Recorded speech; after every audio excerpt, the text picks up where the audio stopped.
What's up, everybody? We're live. It's your boy Adam. It's another Wednesday night. Back at you with the live stream. Looks like the thumbnail and the title of today's video attracted a great number of viewers, as I expected would happen. We're at 0. um, yeah. Last time I brought up the topic of Epstein Island, we went from like 20 some odd viewers to 2 in the span of about 3 seconds. So, yeah, all you care about is beer and football. Well, rather, if all you care about is beer and football, then this won't be the episode for you. Looks like we got 2 people in the house. Hey, what's up, Alex? um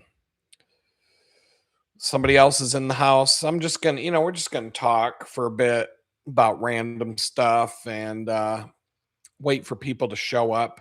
I'm always late to the party, so don't, I got no hard feelings. Um, Somebody tells me the party's starting at 8, I'll be there at about 9. Because I don't want to be the first person to show up to the party. So, yeah, Glenn, this just started. What's going on? 6 o'clock Central Time. I usually hit the button right on the dot. I don't really think one time I might have been 30 seconds late, but I'm usually set up and ready. I have to set all this stuff up and kind of plug everything in and make sure it all works before, bare minimum, half an hour before I say I'm going to go live, because if I go any faster than that, I'm going to forget to hit a button or do something, and it's going to be a mess. So, yeah, nobody seems to care about, well, some people care about it, but we'll talk about that later. I'm tired. My body is adjusting to I'm going back to working out. I'm probably working my body just as hard as I did when I was cycling 200 miles a week to go to and from that bakery, but I'm doing a wider variety of working out. The cycling, 4,000 miles of cycling in a year while doing nothing else, it's thrown my body out of whack. And I mean, so Monday this week, I rode my bicycle to the bakery, about 25 miles there, and I took a 19-mile route home. And it was nice. It was a nice ride. I enjoyed it. Temperature is great here in Houston. It's February. It's 70 degrees. Can't complain about that. So, but it was like February, March last year, around the peak of when I was getting 200 plus miles a week on the bicycle. Then I backed off on the bakery hours. I just remembered the general fatigue that pretty much hung over my head the whole time. And so right now I'm working out 1, 2, 3, 4 days a week, hard, like pushing myself. But I'm doing like I said, a variety of things so that I can work on the overall fitness. And hey, what's up, John? JS, one of the JSs are in the house. It's good to see you.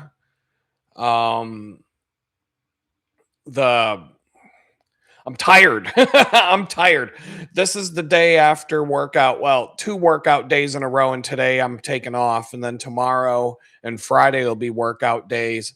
And then Saturday and Sunday I get to chill, probably.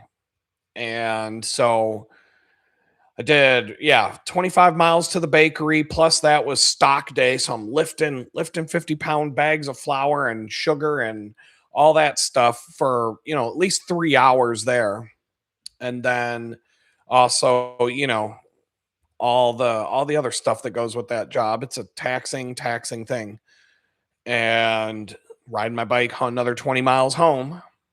And Valentine's Day was in the mix. Oh, was that last weekend? Holy shit. Yeah, last weekend was Valentine's Day at that bakery. Oh my God. Yeah, so I'm still recovering from this whole what the hell just happened mode. But yeah, Monday bicycle ride, lots of work, probably burned 6,000 calories in a day for that one.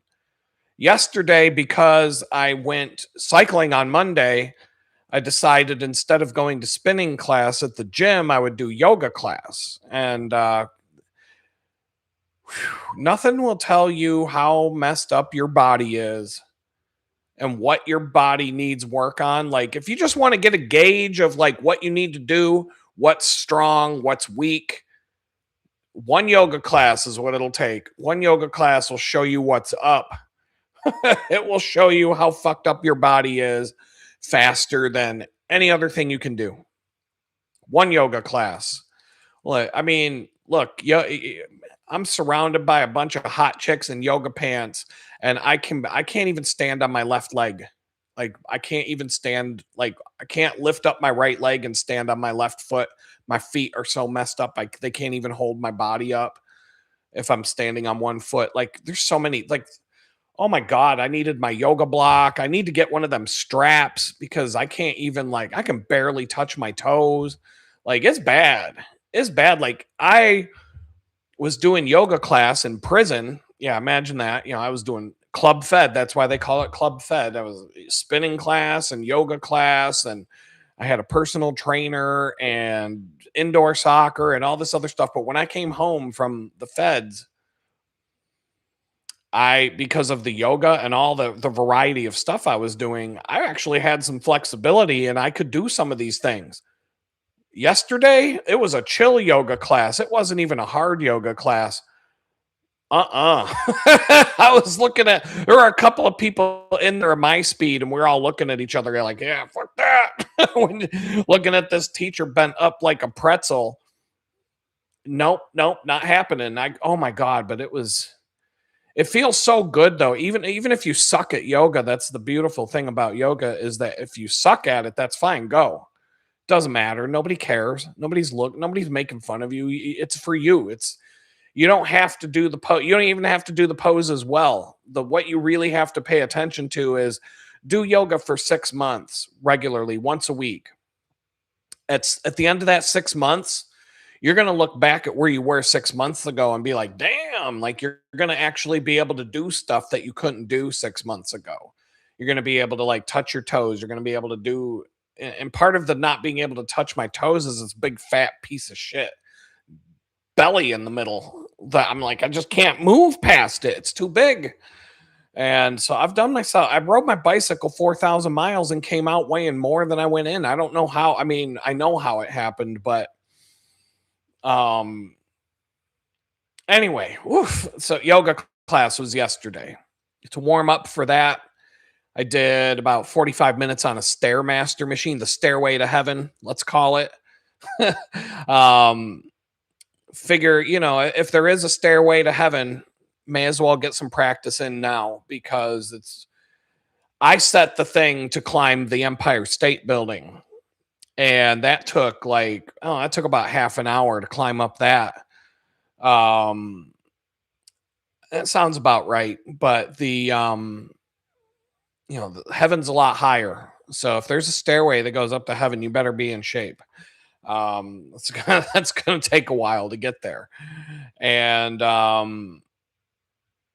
so yeah, I did the Stairmaster. The thing I used to do that in prison with the Stairmaster in prison. Yeah, imagine that.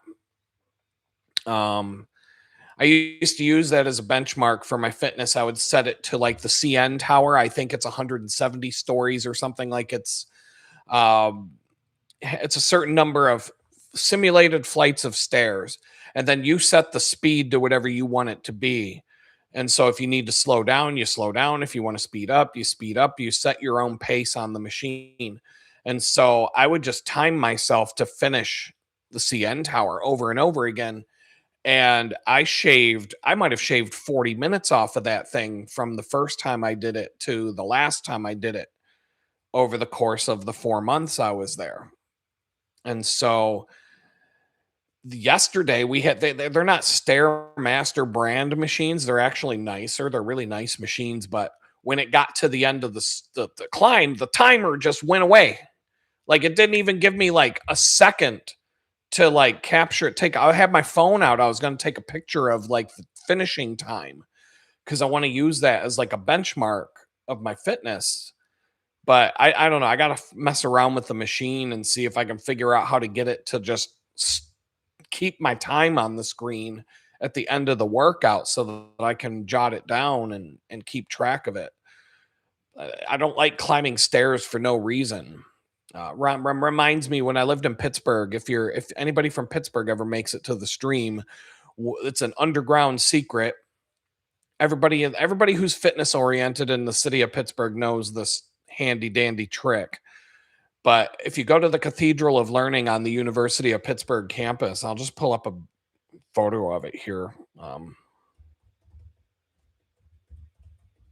Bear with me while I type this out.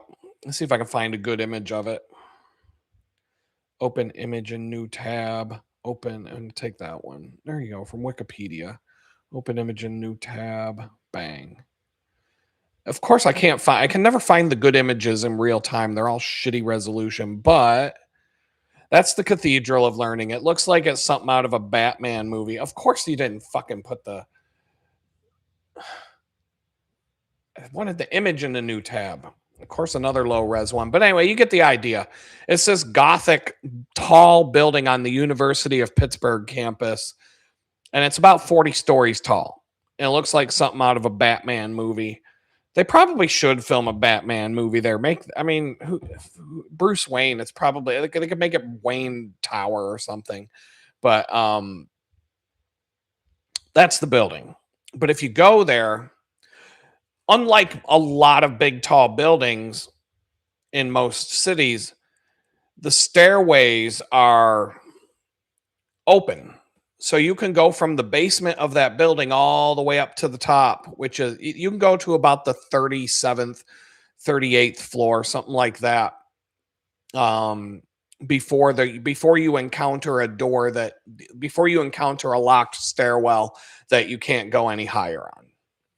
And it's a very popular place to go. In fact, on the 37th, whatever the top floor is that you can climb to, there's a desk, a wraparound desk in the lobby of that floor. And it's just piled with coats and bags and shoes and things like that because there's always people there climbing the stairs for exercise. And so maybe you live in a city that has something similar, but it's a cool thing, especially in the winter. There'll be groups of people who will meet up. 20 people will meet up on one of those meetup websites or the different fitness groups or the cycling clubs or whatever. Groups of people will just say, hey, let's meet at, Tuesday at 6:00 at the cathedral. And it's fun because you're always going to run into people when you go do that thing. And for me, I would always go with I would always go there with a pair of headphones and some music and a stopwatch on my wrist, something like dedicated, not, I try not to use my phone for that. And so every single time I would climb the stairs, I would time myself. So if I did it maybe 5 times in an evening, I would time each climb.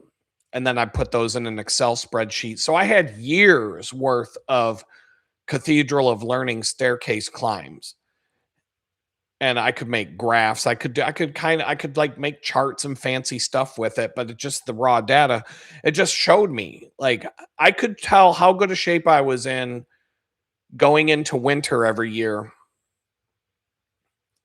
based on those stair climbing times.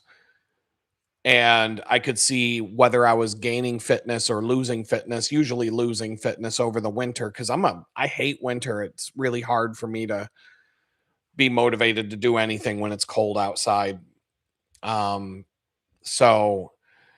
that anything you can find that's like a benchmark and it's not, the only way that I could keep it from being boring was the fact that there was going to be other people there doing it. A lot of times my friends would meet me. Um, we'd climb up and but I'd always run into other people there, meet new people, etc., because it's such a popular thing. And music, because climbing stairs is not fun. It's a little bit more fun than the Stairmaster, though. I'll give you that. So yeah, I went from fitting all this food in my mouth to, fitness food in my mouth to fitness. And so that's been kind of like my focus for the last, I don't know, 3, 4 weeks now. And I've got a loop from my house. There's a park at the end of the street, and it's got a lot of nice little hiking trails. And it's a mile and a half to take the back streets to get to the park. And which is a little more peaceful than walking up and down my street, which doesn't have any shoulders or sidewalks or anything. And at certain parts of the day, there's a lot of traffic. But that ends up being a 7-mile hike every time I do that.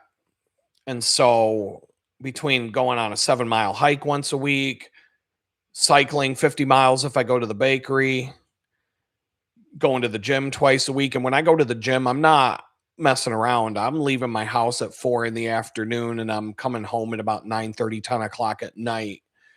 Yesterday, like I said, I did the Stairmaster for 45 minutes, went to yoga class. I also did some leg lifts on a machine. And that was a light day. That was a light day. And I also need time to hang out, about a half hour to sit in the sauna, and then about a half hour to sit in a hot tub. And then I get into the shower, take a whole shower, get all scrubbed down, and just, I kind of turn it into like a spa day. And the whole thing just relaxes me to the point where when I come home, I'm feeling like really good until, I have to stand up. But I'm not quite conditioned to that routine yet. And my body's still adjusting to this. Like, I hope that within the next, Grok says within 8 weeks, I should have conditioning to the point where I can go do this day after day and I'm not going to be sluggish and tired the next day. But it is having, like, the positive effects of getting the workout and the exercise. There's a negative side to it. It's wiping me out physically. Like, I'm definitely feeling the drain of it it takes 2 days for me usually to recover from a hard workout. And then on the third day, I'm usually fine, but I'm not giving myself that time between workouts right now. And it'll be okay. I mean, it's not that bad, but that's why I'm a little bit tired today. And my focus is a little bit, and everything else. So, but yeah, I mean, if you can, honestly, like, out of all the things, if you can only do one, if you only have the time to do one workout, I mean, do whatever you can, do whatever you want, go for a walk. Going for a walk is a good thing. I mean, you'll lose a lot of weight just from walking. I walked 590 miles while I was homeless in Jamestown, New York.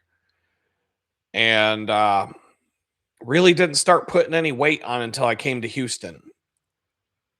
But if you can only do one workout and you can do it for free. I mean, get yourself a yoga mat, cheap one. The thinner, the better, the grippier, the better. Yoga class. I mean, yoga class is where it's at. If you can only do one thing, I think yoga is probably my favorite. Not because I suck at it. I'm terrible at it. But you feel really good when you're done. And it's like the all-around workout. Depending on every yoga class and every instructor is completely different. Some are very fast paced and they'll turn it into like an aerobic workout where you're sweating and your heart rate's going through the roof and you don't even know how to keep up with it because it's so outrageous. I've done those in the past. You got the really hot yoga classes and those can be whatever, but they have different pacing. The teacher at this place I'm going, the Thursday class is a little more intense. Last night was very chill, very relaxing, and mostly stretching, very slow paced. And just there were a few times where I'm like, "Ah," like trying to hold a pose or even attempt to do one. There were a couple of times my body was like, nope, fuck no. And that was it. Couldn't do it. Do the best you can. Maybe next time. But I'm feeling more pops and snaps, like feeling my body like snap back into place like I'm a transformer, like I'm Optimus Prime turning from a big rig back into a robot that can stand up straight. Like that's what my body sounds like most of the time now after the yoga, where it's like everything's just kind of popping back into place. And I feel muscle tension, and there's knots in my back and shoulders and different parts of my body that I've been feeling for, I'm going to say almost 2 years, a year and a half. When did I get out of the joint? Almost 2 years ago. I mean, April 2nd will be 2 years, right? Yeah, April 2nd will be 2 years after I got out of the joint. And my joints have been all messed up ever since. I mean, I was in pretty good shape when I came out of there, but I'm saying like all the stuff I've done since, the homeless, having to walk everywhere, riding a bicycle 4,000 miles, just all the random things that I've put myself through, and the stress, sitting in a computer chair, standing on my feet at a bakery doing repetitive tasks. And my body is seriously out of whack, like really out of whack. And so, like, there's pain and knots and just all kinds of wacky stuff that has like pain that's been there for a year and a half, knots, things in my shoulder and my neck and down in my back and lower back. And going to these yoga classes 2, 3 weeks in a row, it's like I'll be sitting here in my office chair, and all of a sudden I'll hear this like snap in my back, and all of a sudden all the tension just goes, oh, like I'll feel a knot in my back let go. I'll feel a knot in my back let go that hasn't let go in a year and a half.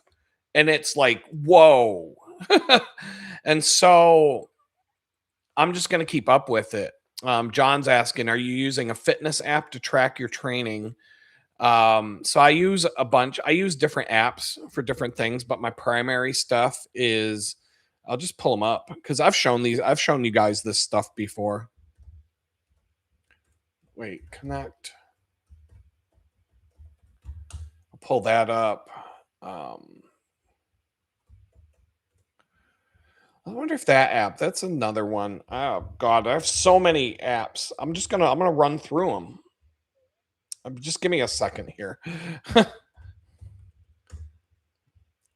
All right, that's a good one. I started using that one, and then what are they? Okay, lead.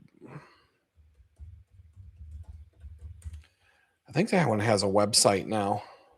I'll just pull that up. Some of these are just going to be the Google Play link. But that'll give you an idea. All right, let me just look at my list here. Let's look at my thing. These are pretty much the. All right, hold on. A couple more. I'm just going to give you the whole, so maybe I can give you something useful during this part of the show here. And I can just talk about these different apps and what I use them for. But I just need one more. All right, what is this one? Okay.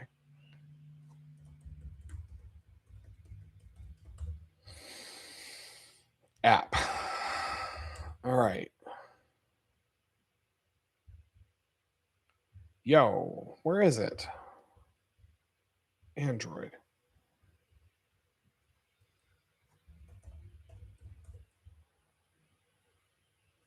All right, is this it? No. Let me search here.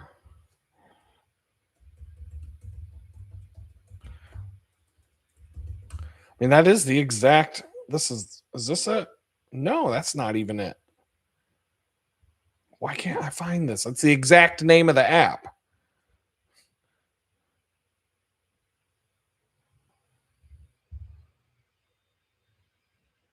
What the hell?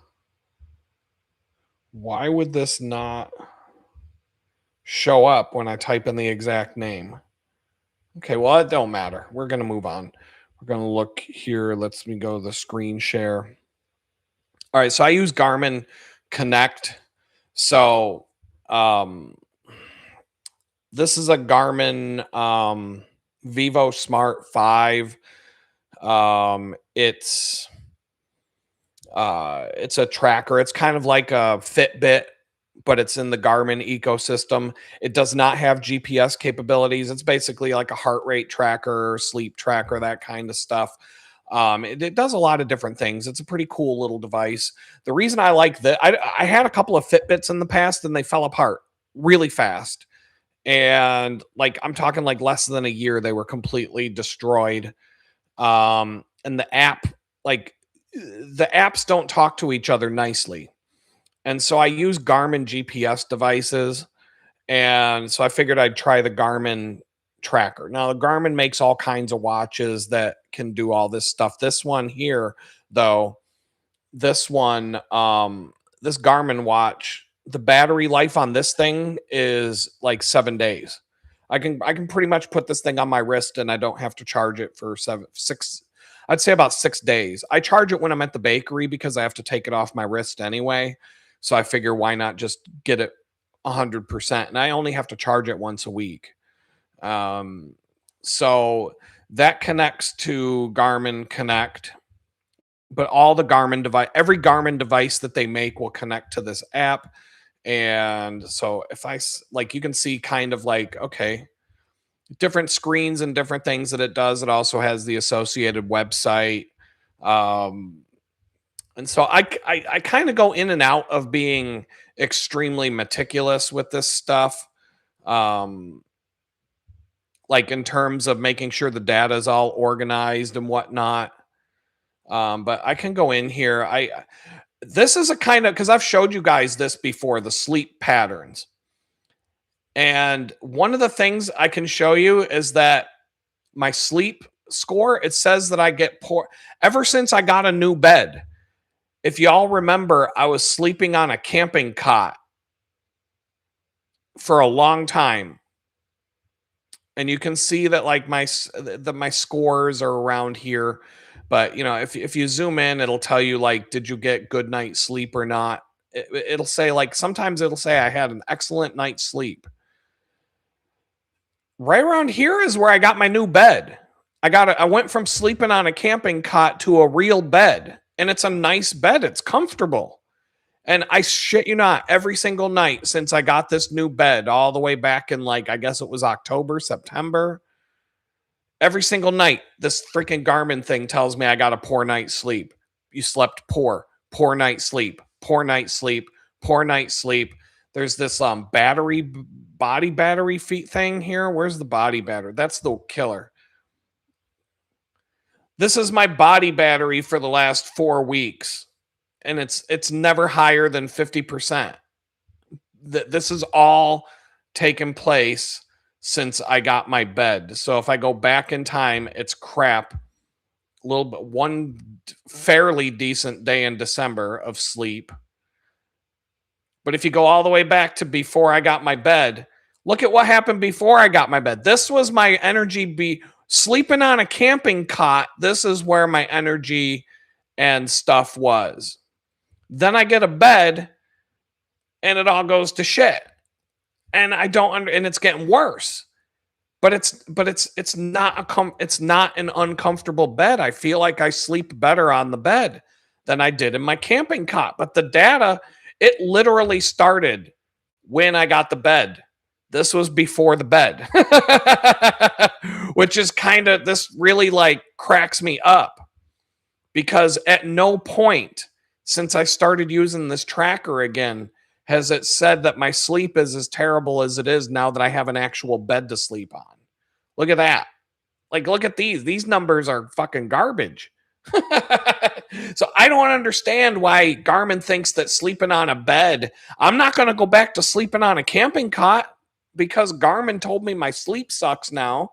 I don't understand that at all. But I don't think that the Garmin sleep tracking is as good as Fitbit and some of the other brands. So I don't really like take a lot of stock in this shit.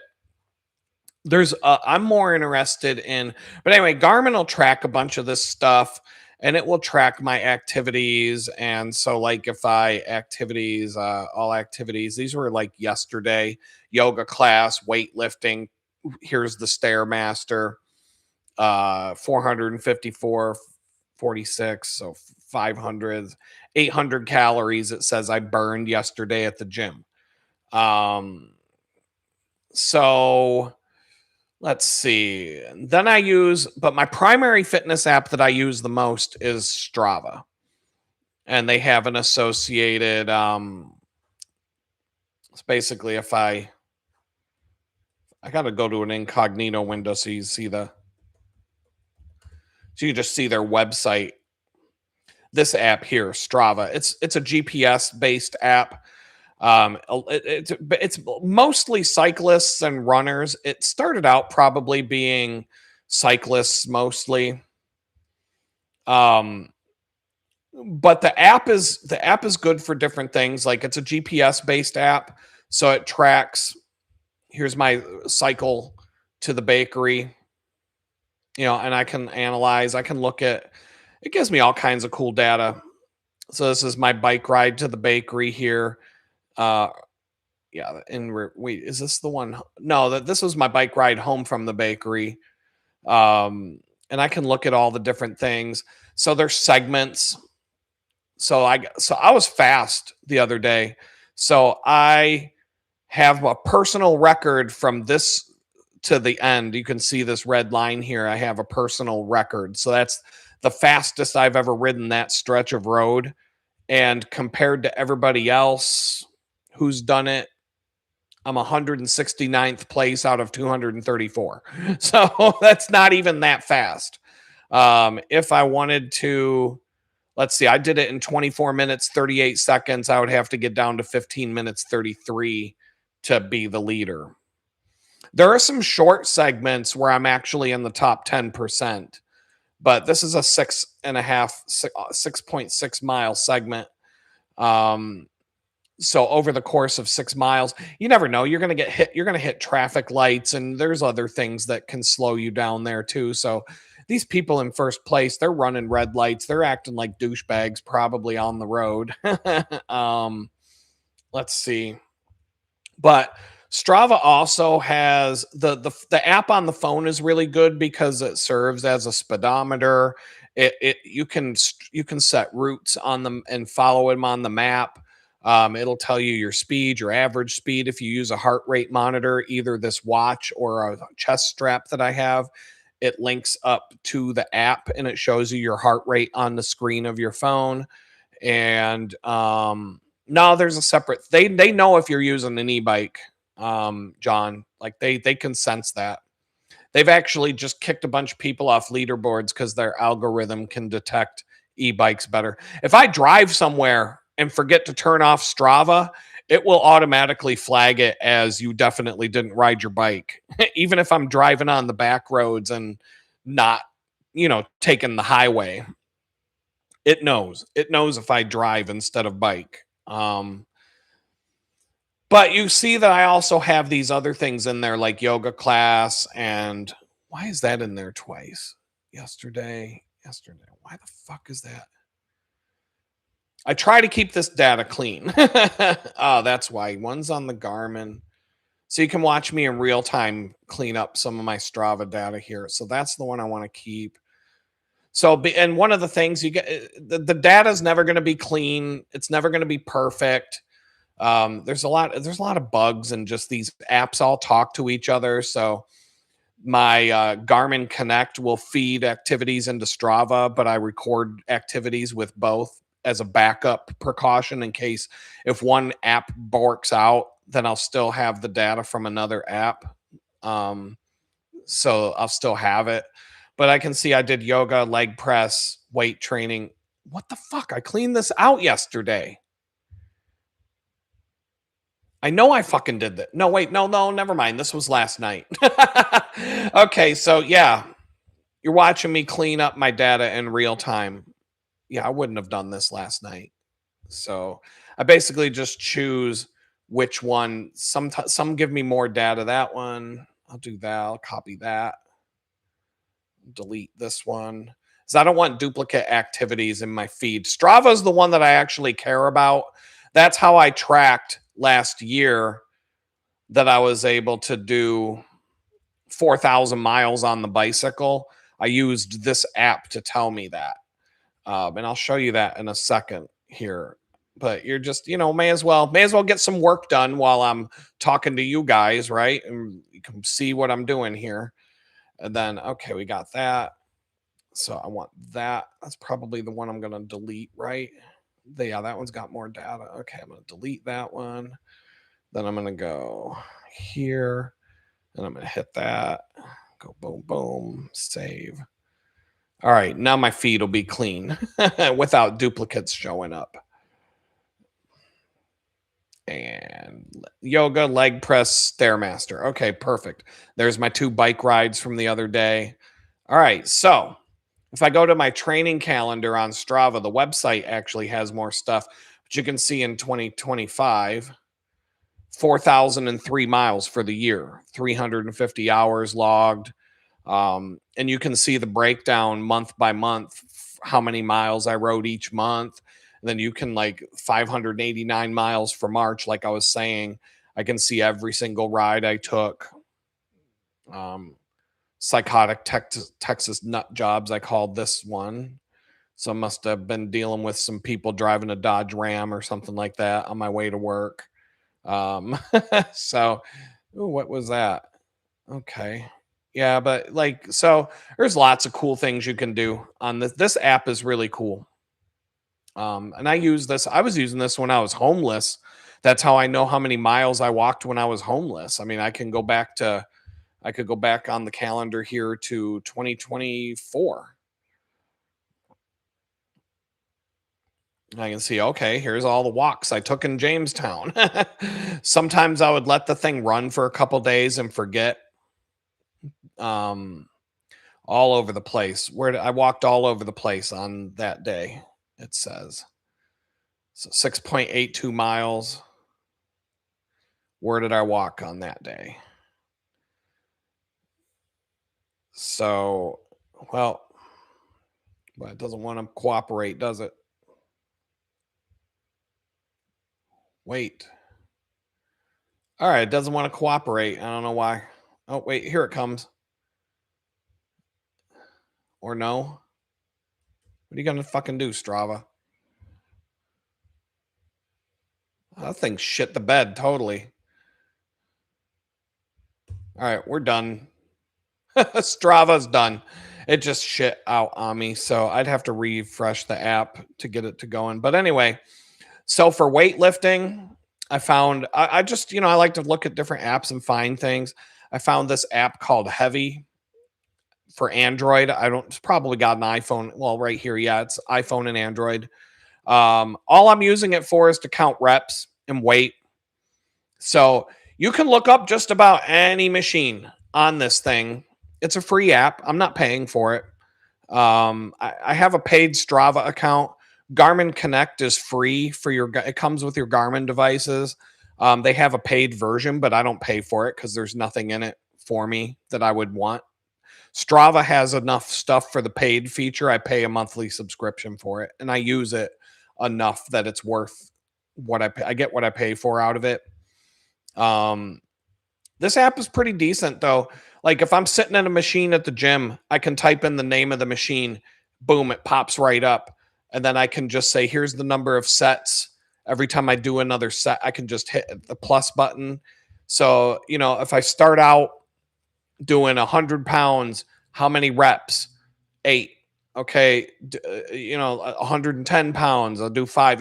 However many sets and reps that you do for any exercise, you can log it on here. If it's a timed exercise like planks, you want to do 5 sets of 30-second long planks or something like that. You can log those. So it's not just weights, but it's also timed things. It's a decent app, but literally the only thing I'm using it for is to track sets. Um, and it's just a benchmark. So it's kind of like using the stairway at the Cathedral of Learning in Pittsburgh to benchmark my aerobic fitness.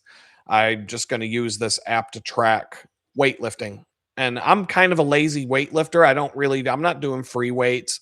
Maybe someday, maybe if I have some kind of trainer working with me, I'll do the free weights, the kettlebells, things like that.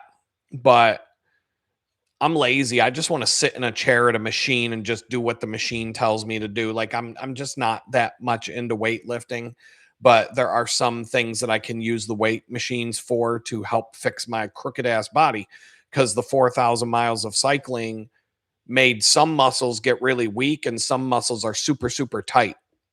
So anyway, so this is a decent app. I've only started using this when I started going to the gym. In fact, I found it when I was sitting at a machine at the gym going, you know what, because there's no other app for me to log. Garmin Connect doesn't have anything for this. Or if it does, I don't know how to use it yet. And if it does, I'll probably stop using this and use Garmin Connect instead. So I don't know. I'm always screwing around with these things. The weight tracker. This app here, Libra, is the shit. I've been using this app for so long, years. So it's really good if you weigh yourself every day. Because I always tell people, I know people who just they weigh themselves once a week and that's like the big day. And I'm like, that you can gain. Okay, put it this way. I weighed myself before I went to the Super Bowl party at my friend's house. All right. And then I weighed myself when I came back home after the Super Bowl party. I was 11 pounds. I was 11 pounds heavier when I came home from the Super Bowl party than when I left my house that night. I gained 11 pounds at a Super Bowl party. So if you only weigh yourself once a week, you really don't know what the hell's going on. I've lost 10 pounds in a day, going on a long bike ride, going on a long hike, doing something like that. If I weighed myself in the morning and I weighed myself when I came home, I could lose 10 pounds in a single day. You can gain it back because water, your body is 70% water, and water retention, how much you piss, how much you drink, all that stuff adds up. How much food did you eat? All the different things. You can gain and lose 10 pounds in the blink of an eye. And so I weigh myself every day. In fact, I usually try to weigh myself at the same time every day. And I'm not religious about this, but this is a good screenshot from this app because you see these dots. You see this bold line here, and then you see all these little circles with the vertical lines hanging off of them. So what this app does is if you weigh yourself a lot every day, sometimes I weigh myself twice a day. And so what this does is it averages out the different weigh-ins and it creates this bold line that's called a trend line. And it shows you like what's actually trending in your body. So like you go and you have a cheeseburger binge, you go to the Super Bowl party and you gain 11 pounds in one night. And then it took me a week to get that shit to go back down. But this app is showing me that, yeah, you had a big upswing for a minute, but I'm actually on the trend. I'm actually on a downward trend right now. I had a bad day that took about a week to shake off, but I've shaken it off and then some since. So it'll also, every day your weigh-in is going to be above or below that bold line. And you can see, I mean, this picture that you're looking at right here is very representational of what you will actually see. And then there's another feature of this app that you can set a weight goal and a time, and it draws another line at a downward angle if you're trying to lose weight. And so you can see your little circles will either be above or below the goal line, and the trend line will tell you, because you might have 3 days where you're below the goal line, but the trend line will still say you're fat and you're going uphill. Because, and you might, like I said, you might have a bad night at the Super Bowl party, and the trend line will still be arced pointing downhill, and it's just going to show you that you had a few peaks above the line, but it's going to look a lot like this. And if you do this, if you use this app, this Libra app, for a year, 2 years, I didn't use it religiously, but I do have backup files from this app from years ago that would have like a year and a half worth of weigh-ins in it, and you can really see some crazy shit. There was one thing that this app showed me, that my fat corresponds directly to the job. Like, there were so many times that I would get a stressful job and start working at a place that was stressing me out, and my weight would just go climbing up through the roof for the whole time. And then I'd quit my job, go find a better job, weight would start to drop back down. And it would, like, certain things, stressful periods of life, this app will show you down to the day. The day some stressful thing or some stressful trend took place in your life will be the day that this app shows you that your weight started to shoot up into the air. And so it kind of, like, the way that the thing displays the weight too. If I have a bunch of circles in a row that go above the trend line here, then that's my bat signal to, like, hey, Adam, you might not want to eat a bag of cheeseburgers today. You might not want to eat a 2,000 calorie cookie today. Save it for tomorrow. You might want to go out and get some exercise, et cetera, et cetera. But if I had like 6 days where the dots are below the trend line, be like, you know what? You can go eat a double cheeseburger. It ain't gonna be no thing. So it'll kind of tell you what you can and can't do. And it works best if you weigh yourself every day with it. And these are some of the other screenshots from that app. The weigh-ins, it also synchronizes with Garmin Connect. So if I enter my weight in Garmin Connect, this app automatically picks up the weight and it's instantaneous. So, but if you only use this app to track your weight, it's just you drag and drop this slider here and it calculates your body fat. You can actually use a body fat scale. There's different things that you can do with that. It tracks body fat and weight. I honestly think that there are scales, like the smart scales, that you can get to automatically sync with it. If I had the Garmin smart scale, but it's like $200, and I really don't feel like spending $200 on a fucking Wi-Fi scale. But all I'd have to do is stand on the scale and all of my apps would update automatically. So, I mean, if you're rich and that's what you want to do. But it's not that hard to manually enter the weight into the app. It's, if you're that fucking lazy, maybe you should go out and get some exercise. I'll leave it at that. But this is a cool app. This is one of my favorite, most useful apps. It's free. I've never paid for it. I don't think there's ads. I don't know I've never had a need to pay for this app. And I've been using it for years. And this is like dark mode, what it looks like. Great app. Love it. 5 stars. What other apps? I use MyFitnessPal, but the only thing I'm using MyFitnessPal for, and I'm not really using it, I kind of go back and forth with it. Is this where I'm at? Nope. You motherfucker. For real? The only thing I'm using... No, I definitely don't want people looking at my password. Come the fuck on, dude. For real? That's not even it.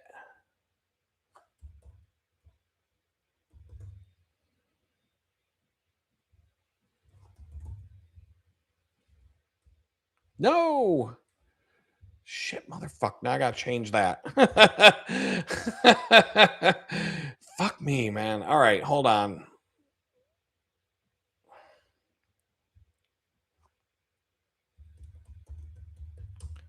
Is that the password?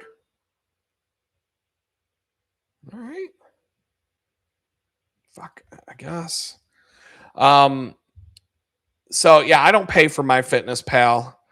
Um,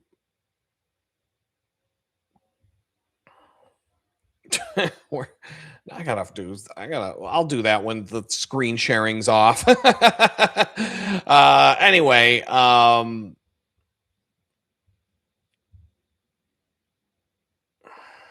so yeah, we're on so I track the food. That's the only thing I use MyFitnessPal for, because they have a food database that's absolutely crazy. There's like, you can literally, like, if I eat a Big Mac, let's search for if I'm gonna say I'm gonna eat a Big Mac. I ate a Big Mac. Let's say I had 5 Big Macs today. 5 Big Macs. Add food to diary. That's gonna fuck up my whole thing. But all right, 2,950 calories because I had 5 Big Macs for lunch. So you can literally find any freaking food, and if you pay for the app, you can scan. How do I delete this fucking Big Mac? All right, that should be about it. All right. Anyway, um, and this thing connects to Garmin Connect. So Garmin will talk to MyFitnessPal and tell it how many calories I burned, and then um and then so yeah, Garmin will tell MyFitnessPal how many calories I burned, and then MyFitnessPal will tell you how many calories you have left for the day. So it's telling me, my baseline is around 2,000. This is like me doing nothing today. It's saying I have 2,000 calories, 2,470 in my calorie budget.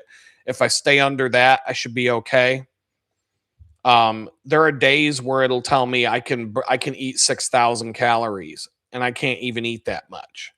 And then, but I mean, this is a pain in the ass to log all the food that you eat. So I don't do this. I don't really do this on the regular. Mainly because, I don't do this regularly because, it's a pain in the ass to track and log all the food that you eat. So I will go through periods of time once in a while where I'm interested in tracking the food that I eat, because hey man, Adam, you're such a fat piece of shit. How much you had 4 double cheeseburgers from Burger King the other day. How many calories was that? And I'll just do shit, or it could be like, how many calories was in the steamed cabbage that you made the other day, or whatever. And so I might track my calories for maybe 2-3 weeks. That's probably the longest streak. And then that just gives me an idea of how much I'm eating versus how much I'm burning. Because if you want to lose weight, it don't matter. All this diet shit, this like Atkins diet, or you're on the keto diet, or you got to do this other diet, or the steak and eggs diet, or there's so many fucking diets out there, and diet experts and all this bullshit. If you want to lose weight, eat less calories than you burn working out, period. Then you'll lose weight.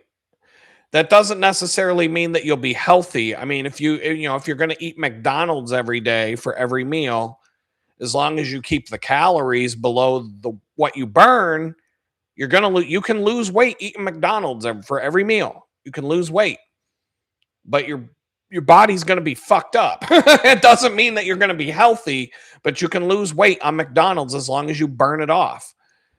So, you eat a Big Mac, go run. Eat a double quarter pounder with cheese, go for a bike ride. You're going to need probably 2 hours on the bike to get rid of that thing, but you can do it. It just, but don't take that as like that's the key to good health. Like nutrition and fueling your body, and you are what you eat. Literally, your body is built from the food that you consume. So if you eat shit, your body's going to be shit. But in terms of just losing weight, like, don't listen to any of this bullshit about what diet you have to. The diet is stop eating Go out and exercise. That's the fucking diet. It's the shut the fuck up diet.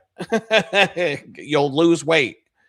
Um, and then, so the other app that I had where I was looking for, it's called Blood Sugar Tracker. And I also, Garmin can track your blood pressure. I have a blood pressure cuff. I don't use it all the time. Um, but I can check my blood pressure anytime I want. I can check my blood glucose anytime I want. I don't have diabetes, but I thought, maybe I'll get it from working in the bakery with all the, working in the bakery with all that damn,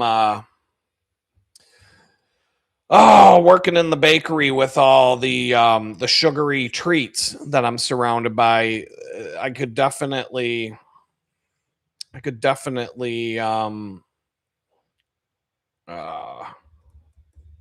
hold on a second.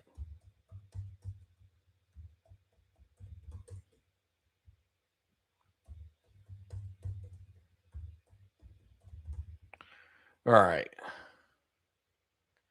All right. I just had to change my password since I showed it to everybody for MyFitnessPal. But yeah, we're good now. Nobody's hacking into nobody's going to see how many cheeseburgers I ate unless I show it to you guys on the live stream. But I had to take care of that shit. Whoops. Security flaw there. At least I don't use that password for anything else. So we're good there. I would have been pissed if it was like a password I used for more than one thing. But anyone seen the moon tonight? According to my moon phase tracker here on my dashboard, I don't think there is a moon to see tonight. It says that we're in the waxing crescent of 1% sliver.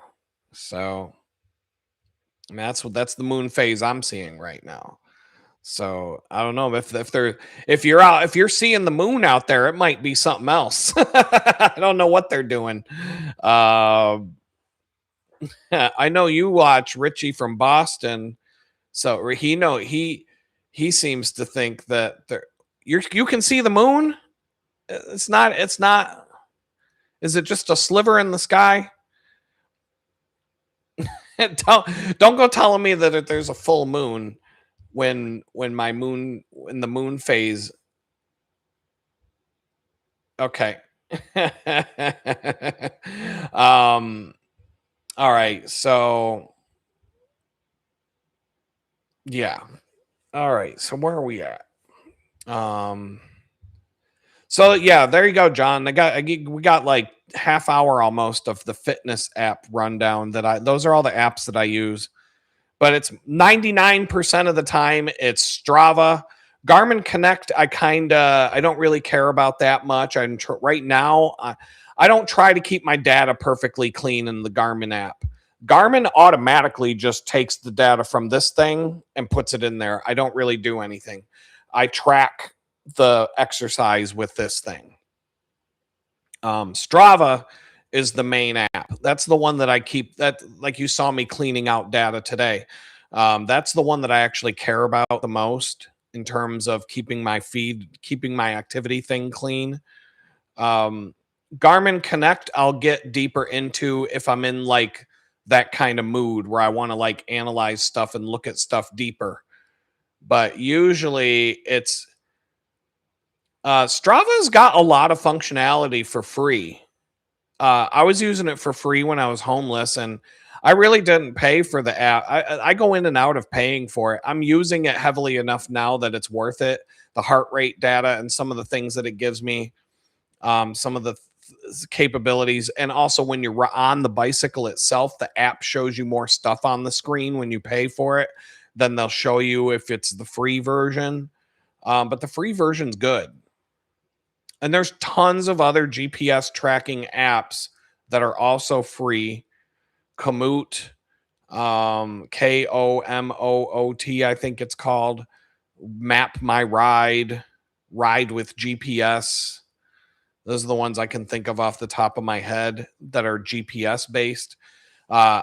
Most of my favorite activities are GPS based, or like My favorite sports are cycling, hiking, cycling, hiking, mountain biking, canoeing, kayaking, skiing, cross country skiing, downhill skiing, rollerblading. Um, those are all examples of sports that I track with Strava. So anything that's distance based and GPS based, or that a GPS would be useful for us. But Strava does have some ability. Uh, I'm just storing my workouts in Strava from the gym because I'm wearing a heart monitor strap. So I can see my heart rate. So if I do an hour long spinning class, I can look at my heart rate through the whole spinning class and I can see, oh, there's the 15 minutes where I warmed up before class. And then, oh, here's when that crazy bitch was yelling at me to go faster, faster, faster, right? And I can see my heart rate's up to like 170, 180.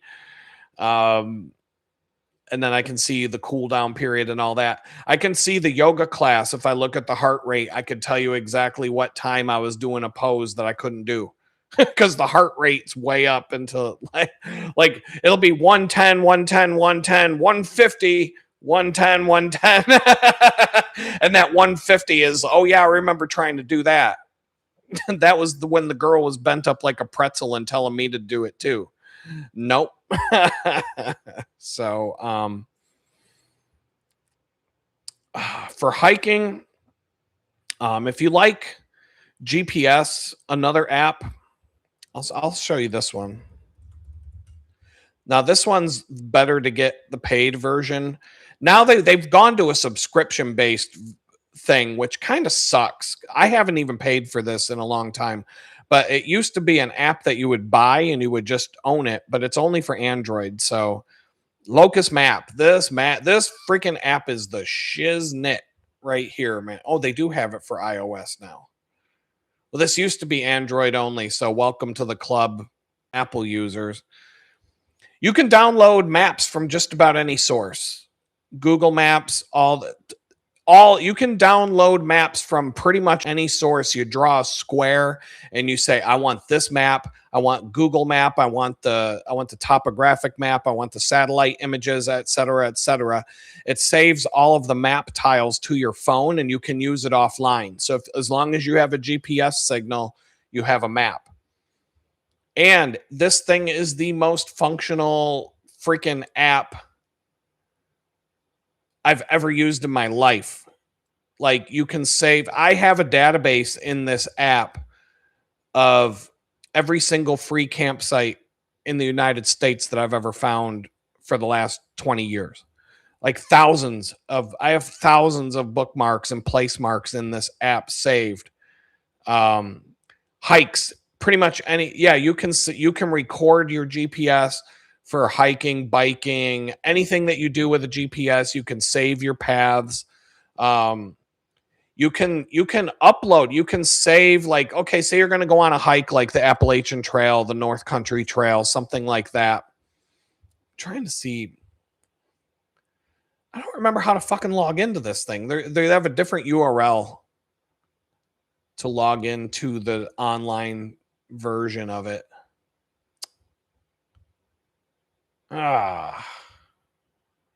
It's a European based company, but how the hell?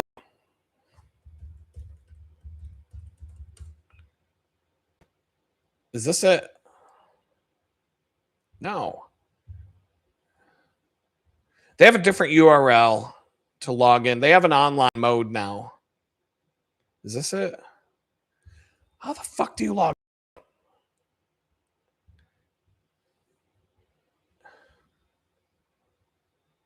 Forum, help desk, route planner, Is that it? Oh, I'm already logged in. All right, so the fuck out of here.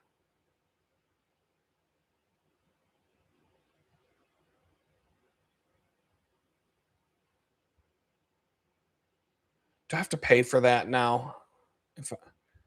Or is this the wrong account?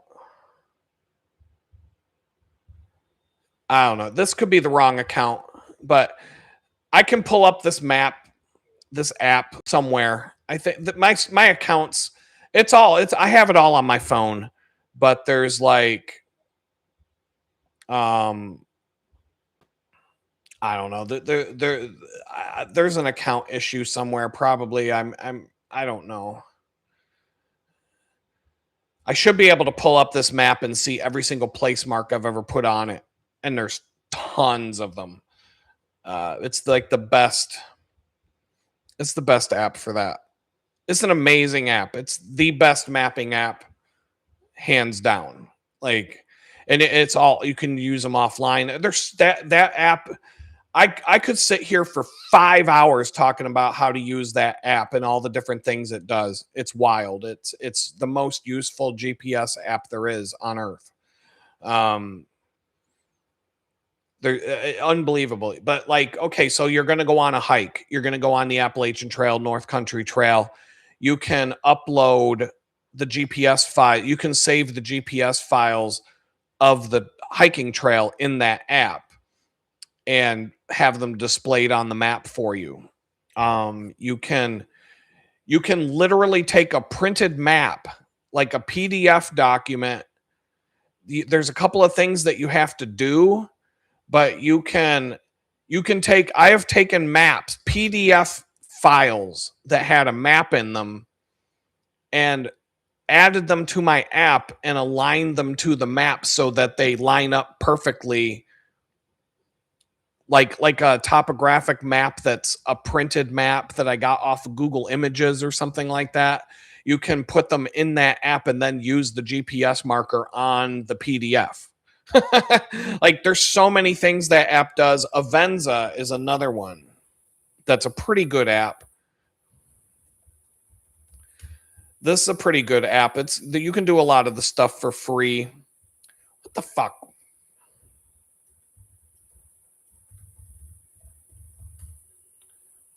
All right. This app here, Venza Maps, you can actually, this for free, you can download lots and lots of apps from different. There's like some loud ass bug making some loud noise. It sounds like a locust or something. It's driving me nuts right now.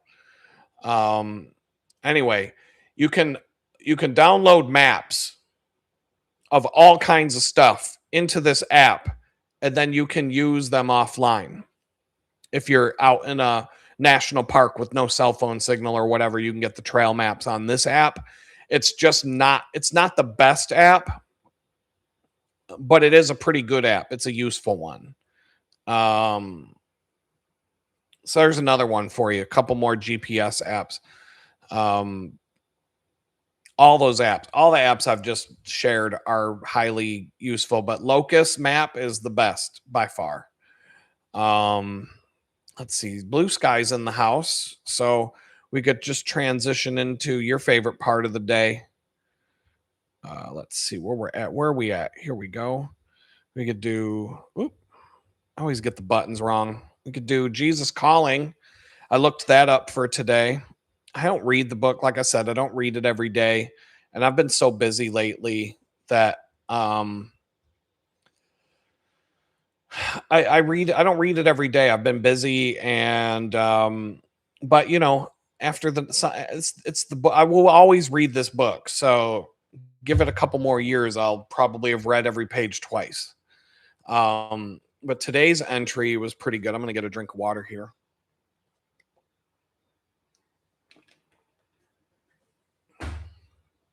And it's February 18th. I am with you.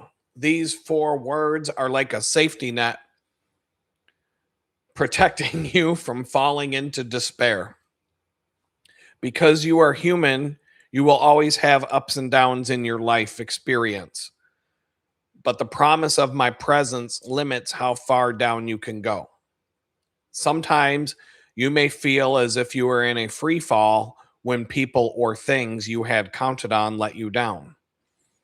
Yet, as soon as you remember that I am with you, your perspective changes radically.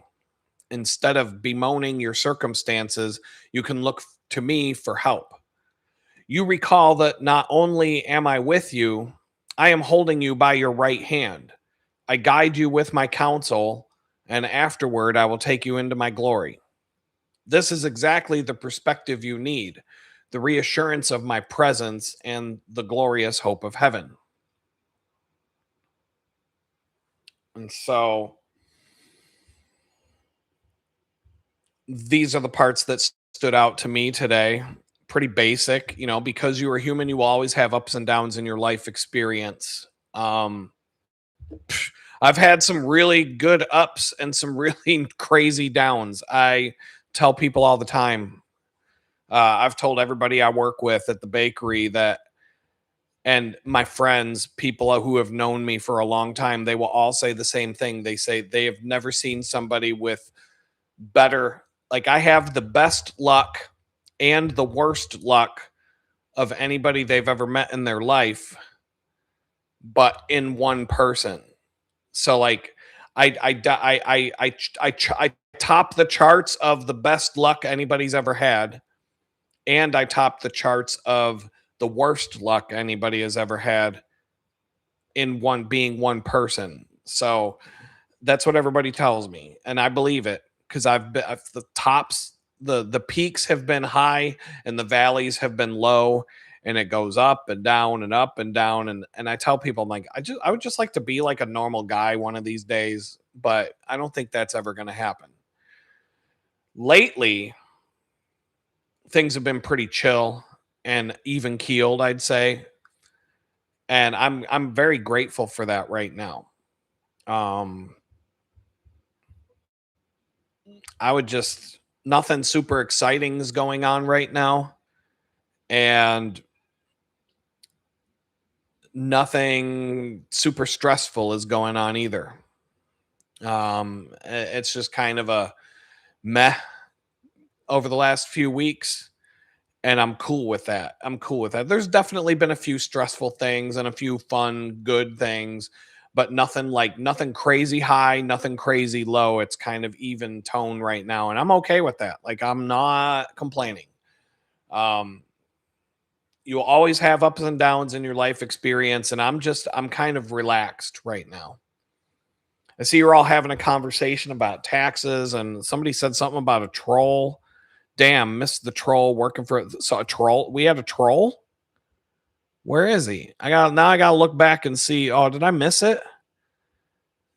I thought I was paying enough attention to see it. Come on, man. I feel like I would have seen it if a troll showed up. I'm always I don't see it in the I don't see it in the chat history, so I don't know. Maybe you guys are talking about something else, but definitely let me know if a troll shows up. I'm waiting for one of those. I could have some fun with that today. But anyway, let's see. So yeah, it says as soon as you remember that I am with you, your perspective changes radically. Instead of bemoaning your circumstances, you look to me for help. I'm not gonna lie, Jesus got me through prison. Like, if it weren't for God, I don't know what I would have done. I might have hung it up with a bed sheet. I might have tied a bed sheet around the railing on the second tier and jumped. I mean, who knows? A lot of people do that. They say make sure the sheet is wet when you tie the knot, because then the prison guards can't untie it. And you have a better chance of meeting the maker. I don't know, man. That was the worst. There's nothing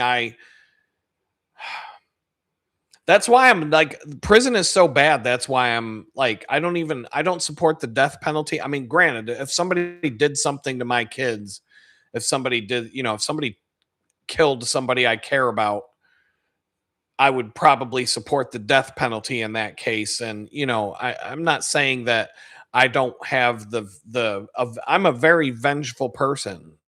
Like I'm extremely I would want vengeance. I would want to kill the person myself. But I've also been in prison, and I wasn't even in the worst ones. I was in a relatively decent prison or jails. I was in 1, 2, 3. I was in 4 different places during my ride through the system. And I can 100% guarantee you prison is worse than death. Death is, if you're sentenced to life in prison or the death penalty, if I had the choice, I'd be like, death. Because prison fucking sucks and you're just sitting there. If you're serving the rest of your life in prison and you know you're never going to be on the other side of that wall again, ever, that is torture. Like, torture beyond your wildest imagination. And to sit there for the rest of your life basically waiting to die, that's worse than the death penalty. At least the death penalty, you know it's going to end unless, you know, unless Joe Biden gives you a clemency. But you guys are having a big tax party here in the chat. I can't even keep up, but that's like the next thing. We'll jump because I've got stuff to say too. In fact, that was part of my topic. We're getting there. But yeah, because you're human, you're always going to have ups and downs in your life experience. And part of that is paying these fucking taxes. And if you don't pay your, here we go. We don't have anybody in the stream today to disappear. So that the stream number, the number of viewers, why not? Why not just jump into the topic today? I tried to make Pam Bondi look like she had Down syndrome. The eyes, I've had Down syndrome eyes to replace hers with, but then it didn't look like Pam Bondi anymore. And so I was like, AI just wouldn't do the job. So I had to get my Photoshop skills out. But Down syndrome, that's the topic of today's show. And I don't have any slides for it. I didn't do my job. Bad at them. Didn't make my slides. I mean, I didn't do a lot of research for this either. I started researching this topic like 4:45 p.m. and the stream was at 6. But I mean, I don't need to research to get started about this. You're talking about taxes. Okay. It wasn't that long ago, and I'm going to have to relook this up because I want to be accurate, but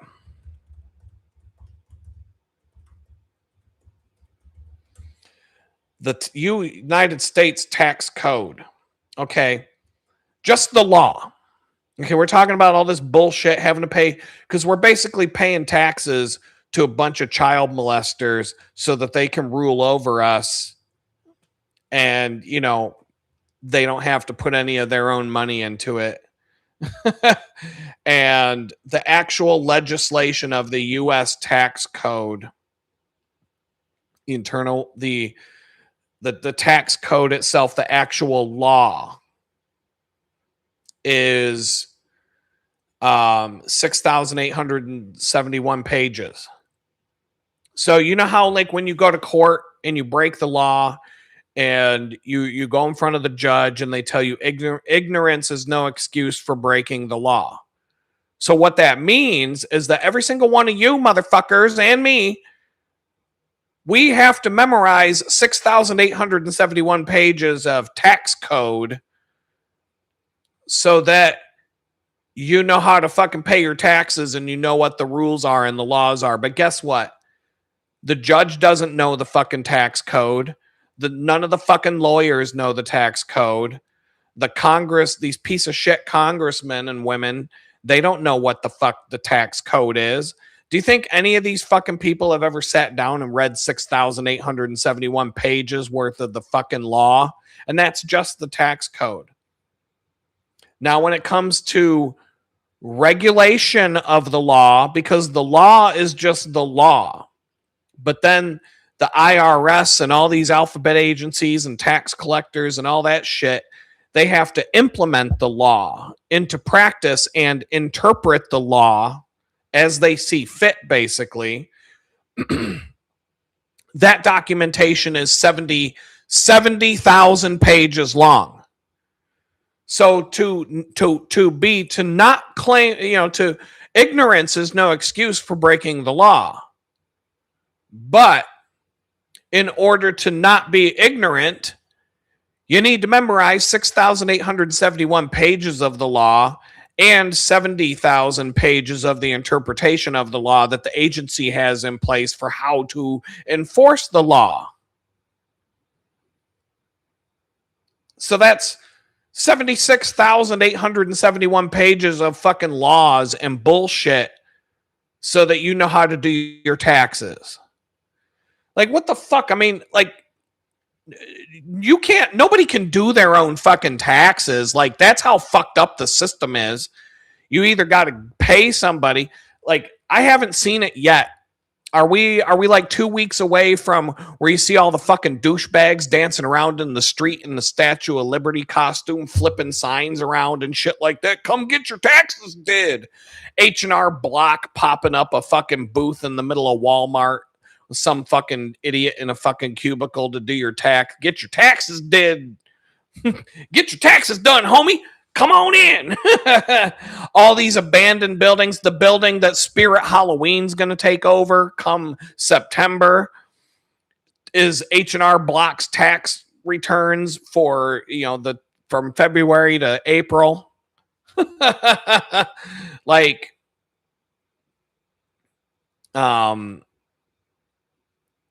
anyway, so yeah, all these fly-by-night vacated buildings and the boarded up buildings in the ghetto become tax doing places, and then they become Spirit Halloween places in September. Like all this shit. Or you go to TurboTax or all this other dumbass shit. Nobody can do their fucking taxes. That's how fucked up the shit is that you can't even do your own fucking taxes because the shit's so complicated. Like, that just tells you how fucking corrupt it is right there. And what are we paying for? Well, let's take a fucking look at what we're paying for right here. So,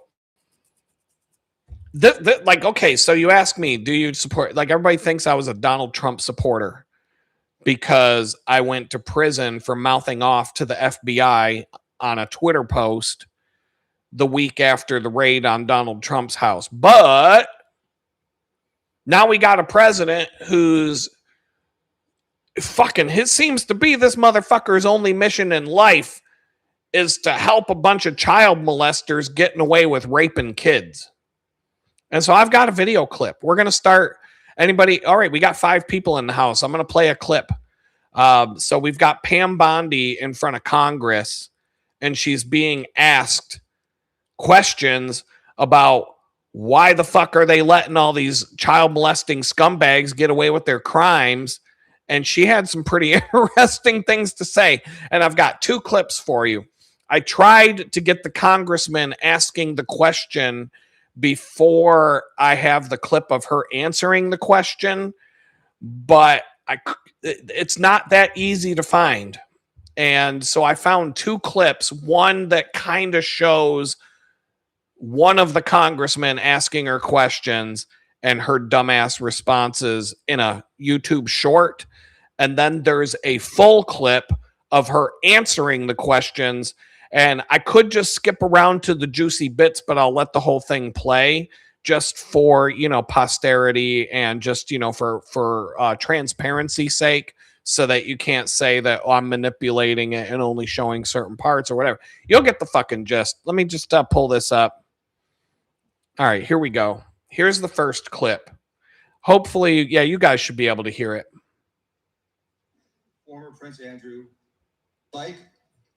former Prince Andrew, Donald Trump attended various parties with Jeffrey Epstein. I want to know, were there any underage girls at that party or at any party that Trump attended with Jeffrey Epstein? This is so ridiculous, and that they are trying to...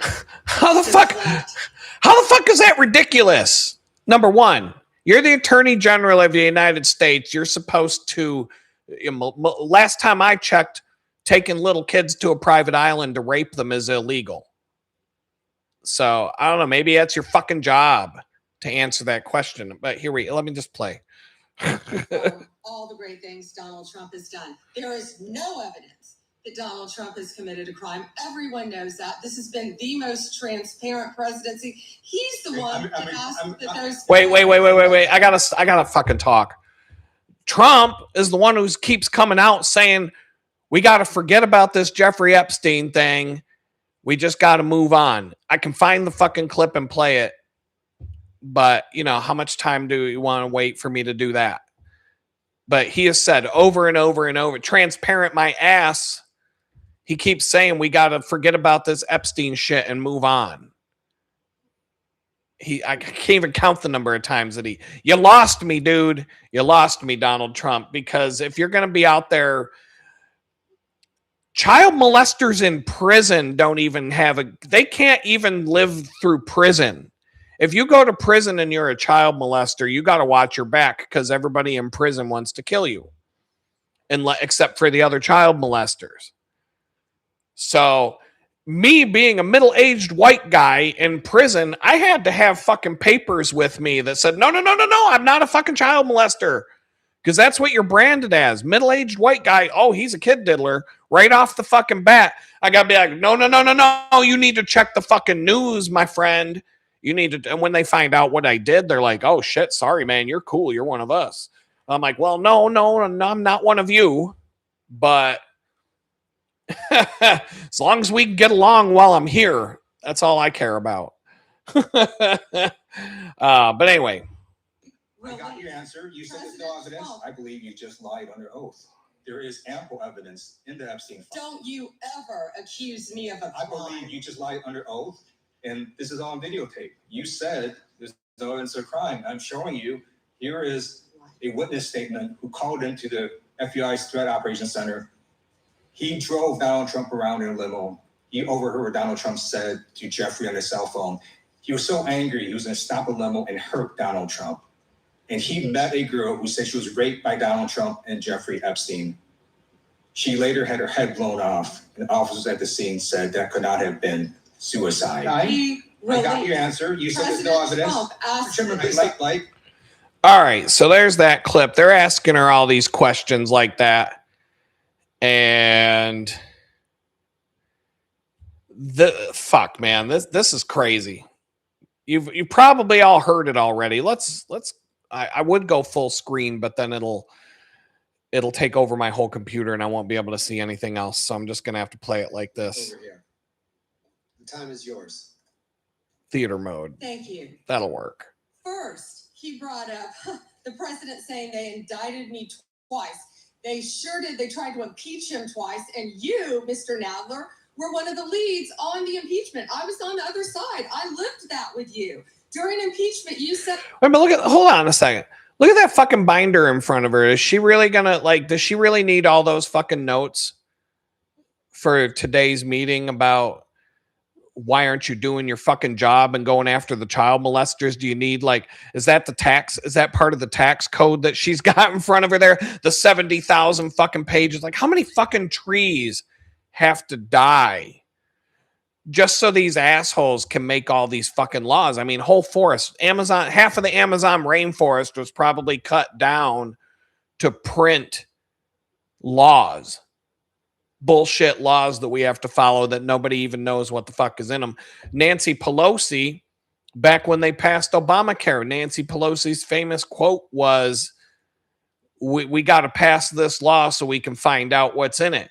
Bitch, that's your fucking job to find out what's in it. It's your fucking job to write the shit that's in it. We got to pass this law so we can, let's just fucking drunk ass bitch, 150-year-old washed up turd. You got to fucking pass the law to find out what's in it. It's your fucking job to know what's in it before you vote to pass it. Last I checked. But anyway, I digress. We're going back. Inspired, sought foreign interference in the 2016 election. Robert Mueller found no evidence, none, of foreign interference in 2016. Have you apologized to President Trump? Have you apologized to President Trump, all of you who participated in those impeachment hearings against Donald Trump? You all should be apologizing. So, wait a minute. Didn't they ask her about fucking child molesters and why aren't you doing anything to go after child molesters? And this is your fucking answer so far. Like all the victims of Jeffrey Epstein are behind her, by the way, while she's doing this fucking testimony. And the whole time that this fucking cunt was sitting there running her fucking mouth, she wouldn't even look at these people behind her. The victims, you know, the victims that aren't afraid to be known as the Epstein Island victims, they were all sitting behind her. And they were all like, what the fuck? When they showed the victims, all the victims have this look on their face like, what in the fuck is wrong with this bitch? Like, how much of an evil fucking cunt are you if your number one job is to cover up for billionaire child molesters and make sure they don't get in trouble? Like, wow, man. Like, wow. Here and you attack the president, and I am not going to have it. I'm not going to put up with it. You know, all they want to do, all the American people need to know this. They are talking about Epstein today. This has been around since the Obama administration. This administration released over 3 million pages of documents. No, they haven't. Number one, and like fucking 2.9 million of them are just a bunch of black bars covering up the shit that's in the documents. So I don't know. I keep hearing that they've released more unredacted stuff, but I haven't. I mean, I'm not doing the fucking research. I ain't got time for that shit. That's not my job anymore. I'll see the memes when they come out and I'll get the updates, but I just hear people arguing about what's been released and what's not, but it hasn't been fucking released yet. And Donald Trump signed that law to release all of those documents. He is the most transparent president in the nation's history. And none of them asked Merrick Garland over the last 4 years one word about Jeffrey Epstein. How ironic is that? You know why? Because Donald Trump, the Dow right now is over. The Dow is over $50,000. I don't know why you're laughing. You're a great stock trader, as I hear, Ruskin. The Dow is over 50,000. That's a jab because all these fucking Congress people. Number one, Martha Stewart went to prison. Okay, I'm gonna fucking pause. Sorry, but this, you know, if you want to watch the clip, you can find this. Just look, Pam Bondi is a fucking. Just type in Pam Bondi's a fucking idiot, and you'll find it. Oh my god. This is so fucking crazy. Stock traders, the congressman. Martha Stewart went to federal prison because she sold stock that she had in a company.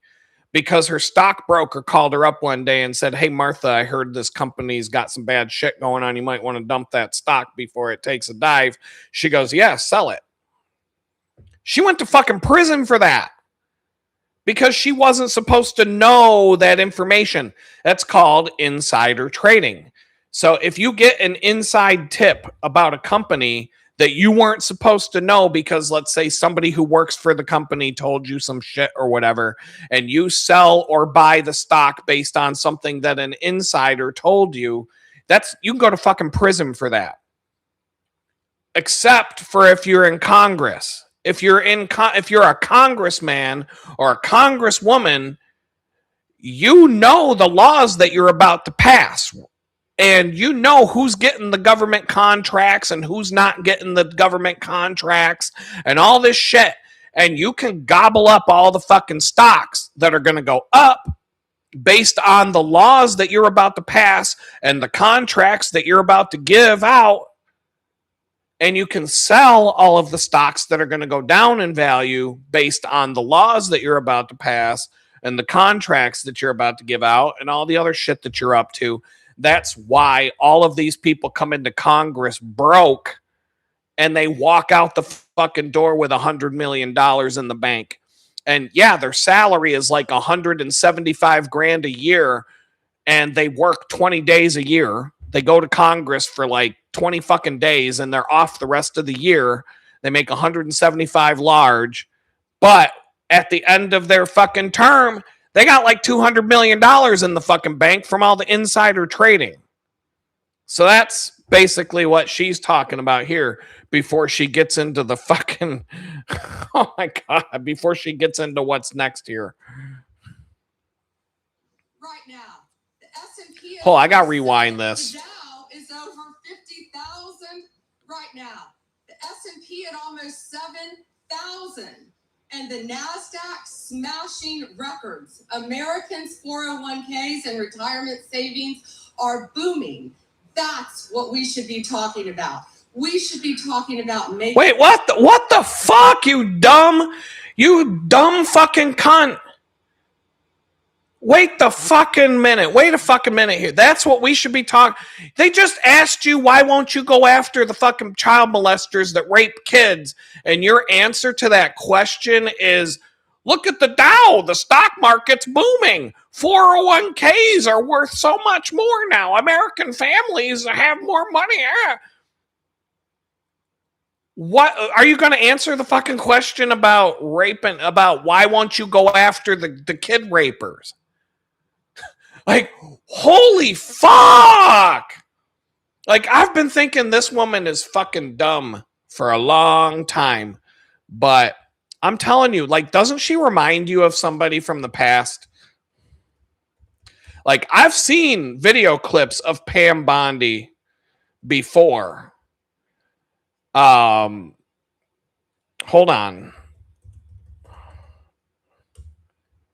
I saw a clip of Pam Bondi when she was younger, and I think you might remember it, because I mean, I've seen Pam Bondi. She's always on Fox News. Like, it's like she took the job just so she could be on Fox News every day. And I think that Pam Bondi's real like agenda here is to be Attorney General for a little while, cover up for the fucking child molesters, make sure they don't get in trouble, and then at the end of her term, she's going to go over to Fox News and be one of those info bimbos. And she'll probably have like the Pam Bondi show at fucking 11 o'clock at night on a Tuesday or whatever the fuck. But she's going to be a info bimbo for Fox News. And what she's doing right now is she's auditioning for the job.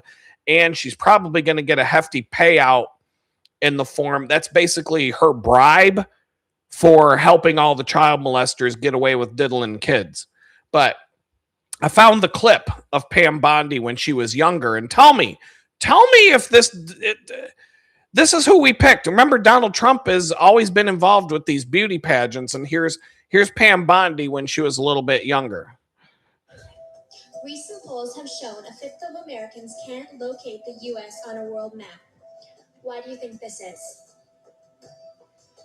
I personally believe that U.S. Americans are unable to do so because some people out there in our nation don't have maps, and I believe that our education, like such as in South Africa and Iraq, everywhere like such as, and I believe that they should, our education over here in the U.S. should help the U.S. or should help South Africa and should help the Iraq and the Asian countries, so we will be able to build up our future for it.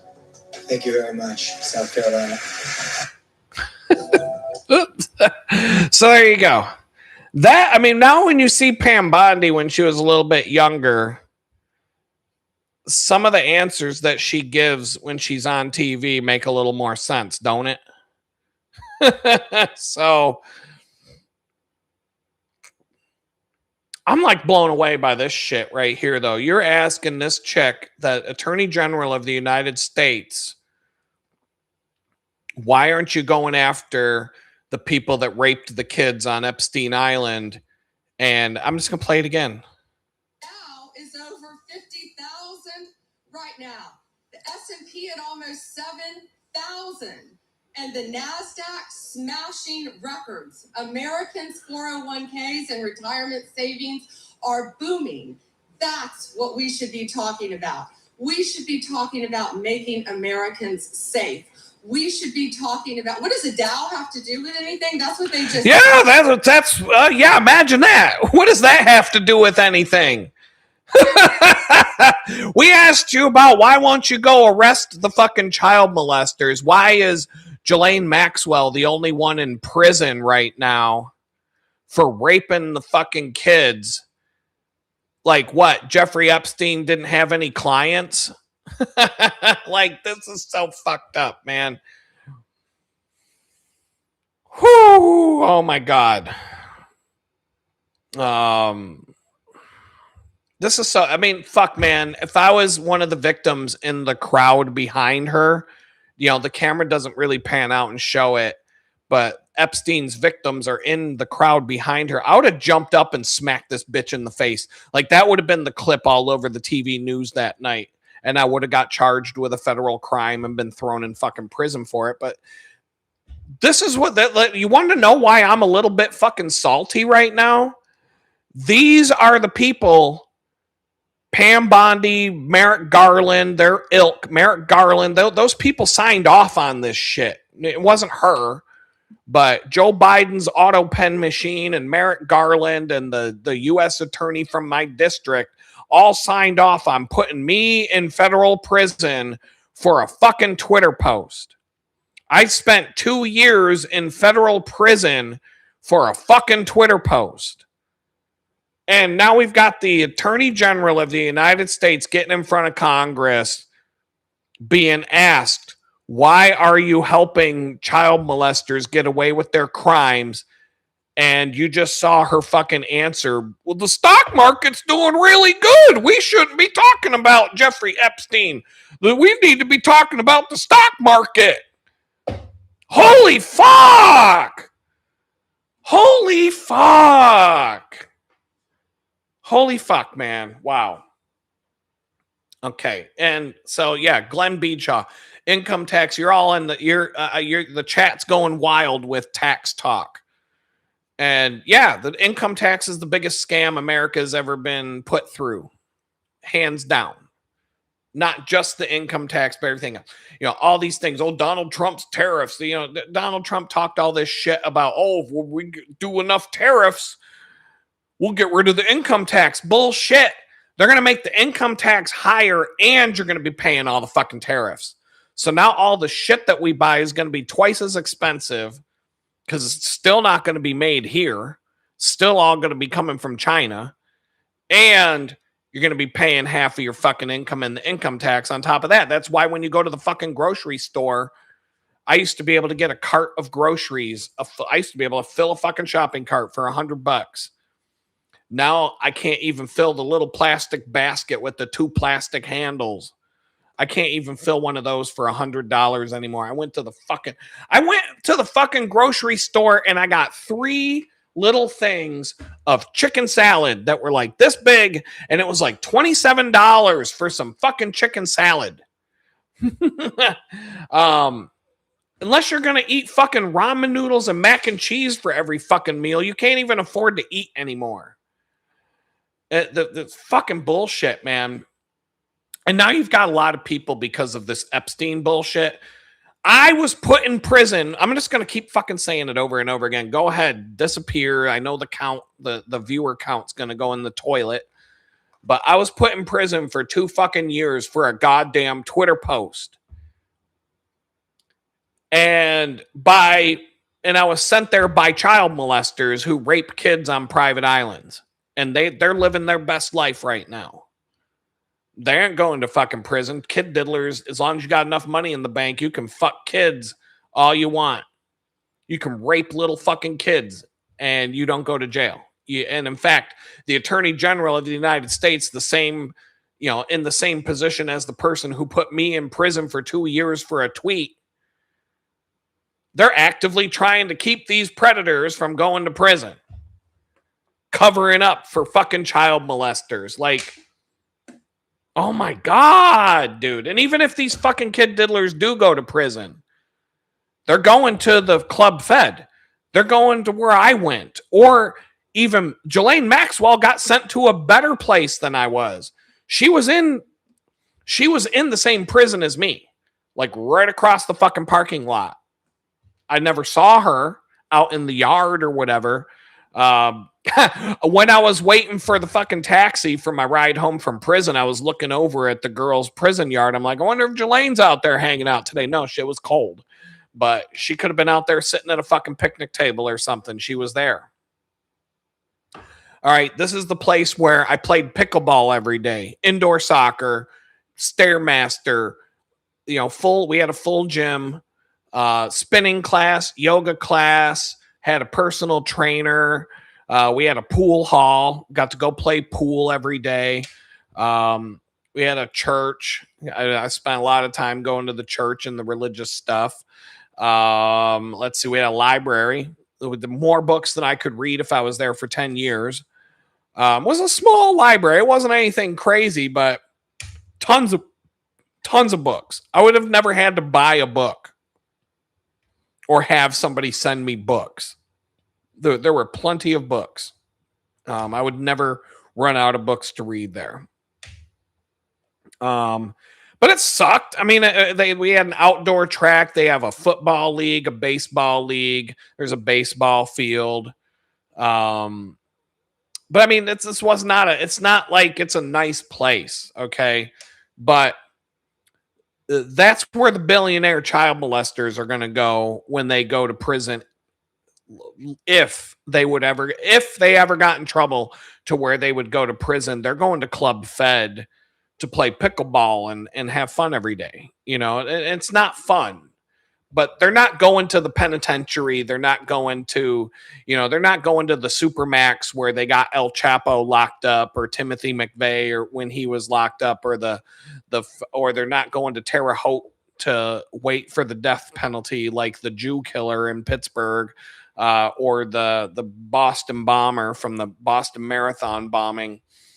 No, they're going to Club Fed. They're going to get, it's not pleasant, but there are different levels to how bad prison can be. It's about as good as it gets. Club Fed is like the shittiest community college campus that you could possibly imagine, but it's a prison. That's the best way to describe it. It's terrible, but it's better than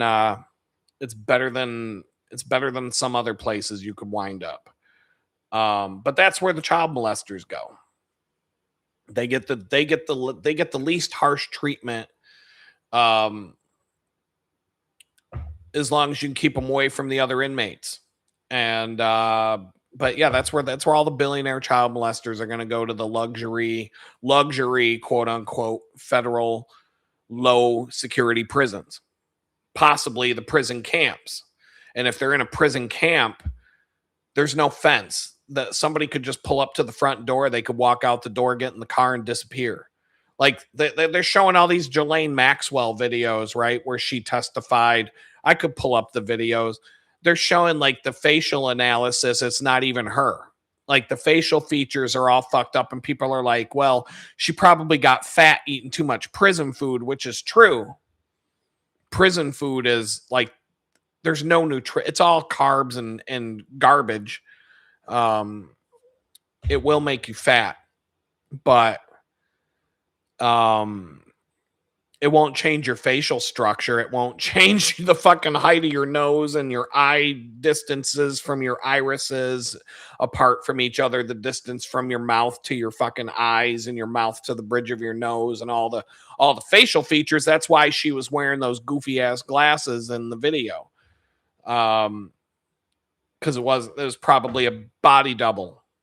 It's fake. They probably whisked Jeffrey Epstein out of the country with her so that they can go live somewhere, on a yacht in Greece or something, and just made up a whole bunch of bullshit about how he killed himself. But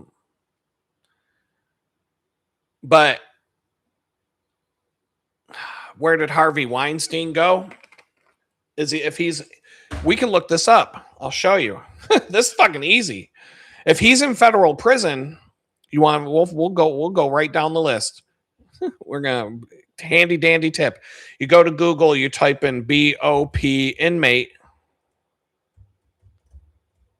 BOP inmate finder. You don't have to find, you can find by name or by their, if you know their prison number, that makes it easier. But if you know their name, let's just say Sean P. Diddy Combs. Boom, he's at Fort Dix. His release, Puff Daddy, his release date is 5/5/2028. So that's May 5th, 2028. And that could change based on whether he gets like First Step Act and shit like that. So you might want to check back from time to time. But this is where Sean P. Diddy Combs is hanging out right now. If you want to know where Weinstein, if I spelled it right, Harvey Weinstein, that can't be. Not in BOP custody as of 12/31/2001.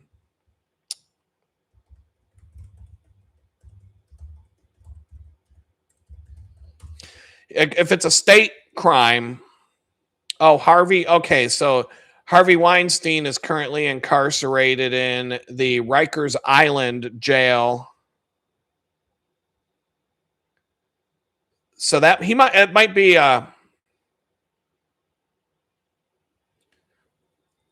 the New York Court of Appeals vacated his conviction. He was convicted in Los Angeles of another rape and 16 years of prison. If it's not a federal crime, the BOP inmate finder is not going to find you. I mean, you can find me. Boom. Not in BOP custody as of 4/2/2024. I'm good. That'll be there. There's my register number, 163585110. I needed to memorize that shit. There I am. Let's see. I can look up other people. Who else did we want to look up? Okay.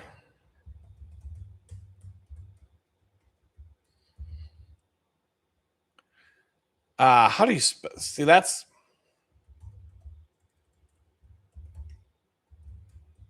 you do have to spell the name right. Her name's a fucking pain in the ass to spell.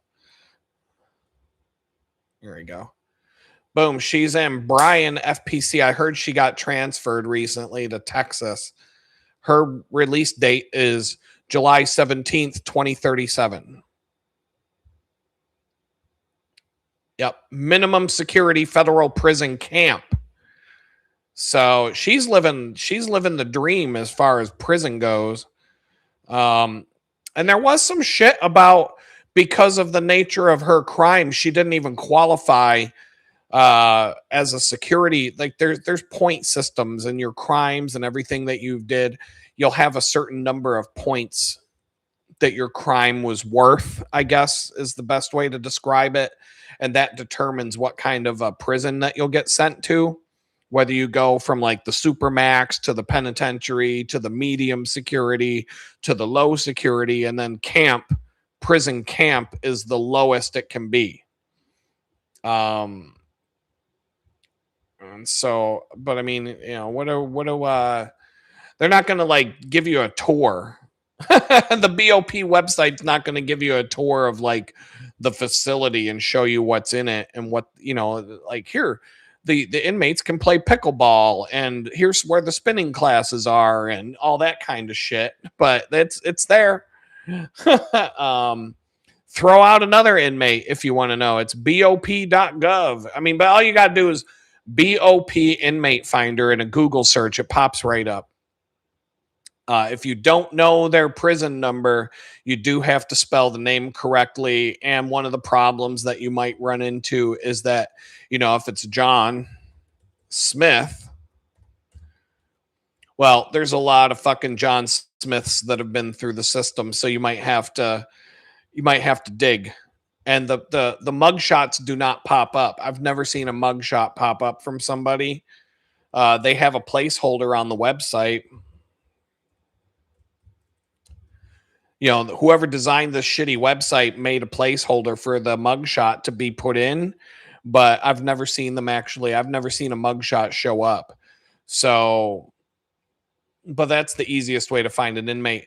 In fact, if you have somebody in federal custody, you can look them up on this website and you can see their release date. Like if they have good time or other things being awarded to them through like the First Step Act or anything like that, you can see this release date go down and down over time.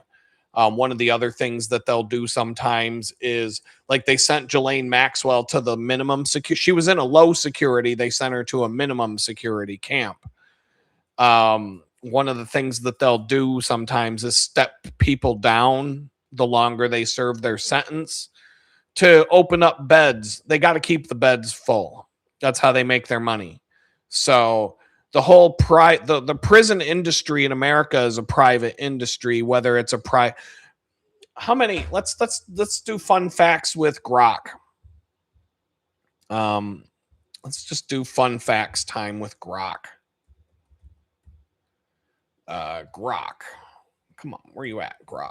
I'll go straight to him.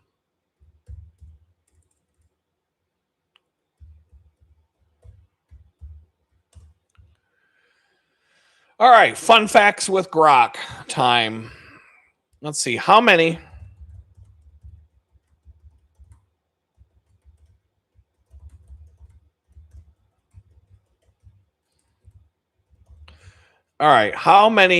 privately owned prisons are operating in the United States right now?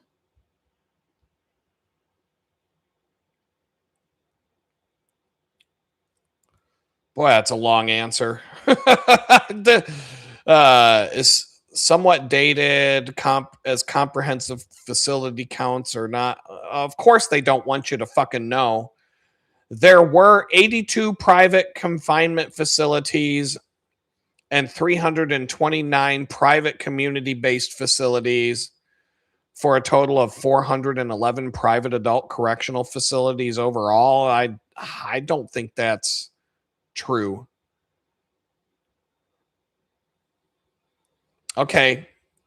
In 2022, 90,873 people were held in privately run prisons. 8% of the total state and federal population. 88,600 people were held in privately operated prisons in 2023. I was in a privately run prison, Core Civic. How many? The company is called Core Civic. How many prisons does Core Civic operate?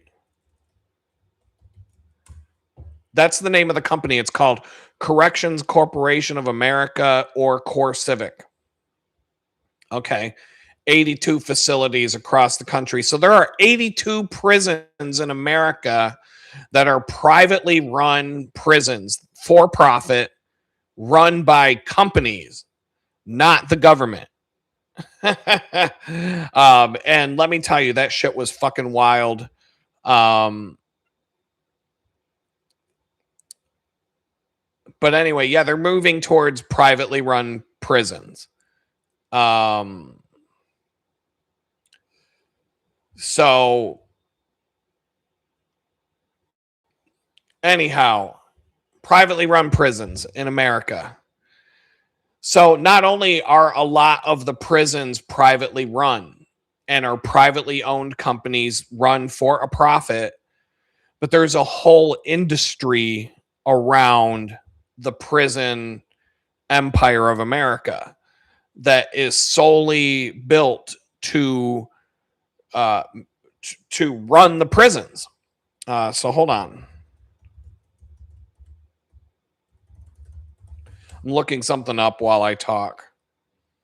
All right. So when you're in prison or in jail, there's a company, like all the labels on your clothing and all the toothpaste that you get and all this other shit, the fucking mattresses, all this crazy shit has this name you might remember, you might be familiar with, Bob Barker.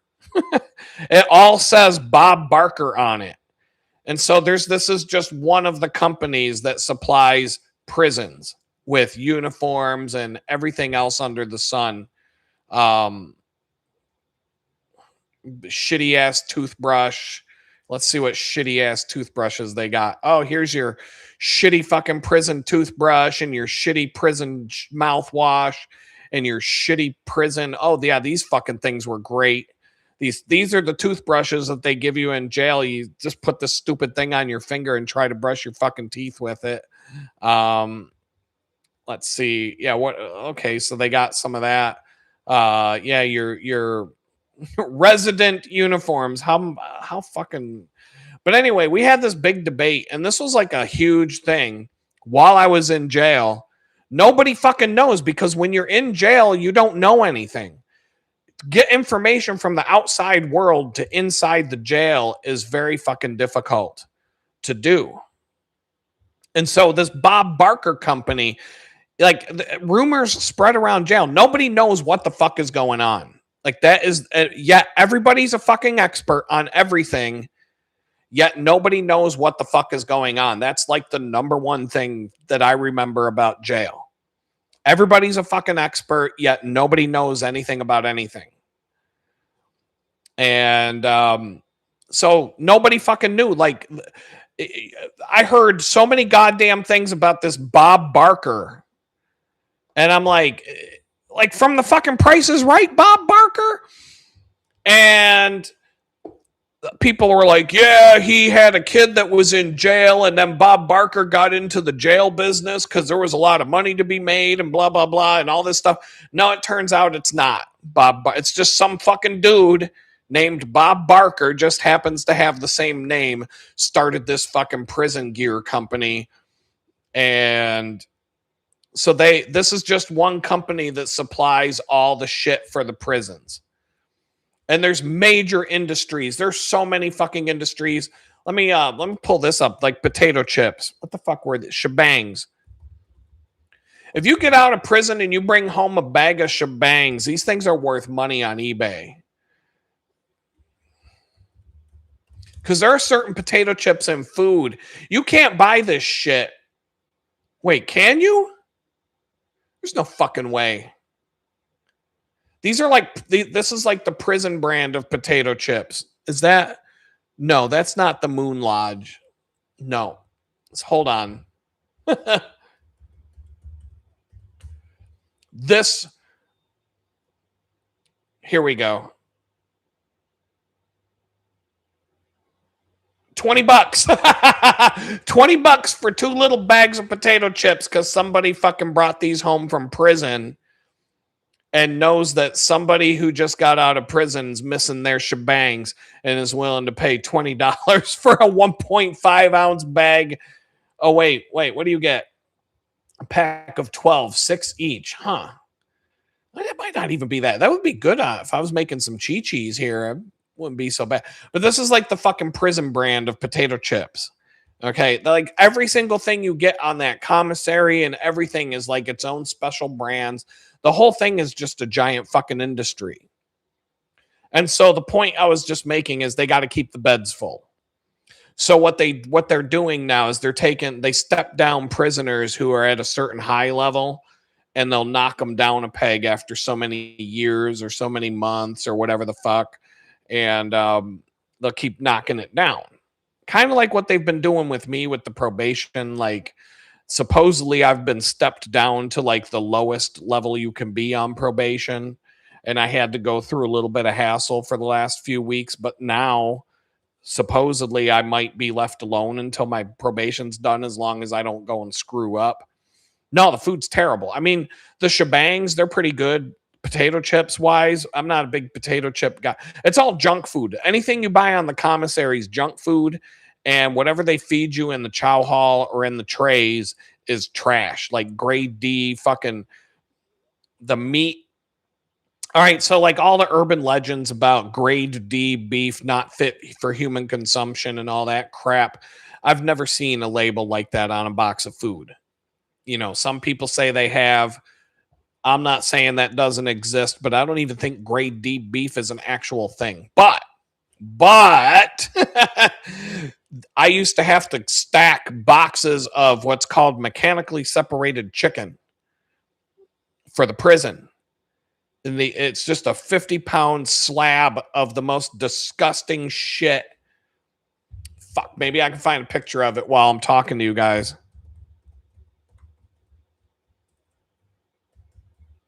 Oh, I'm not even... I might barf if I find one. All right, let's see what Google comes up. Oh God.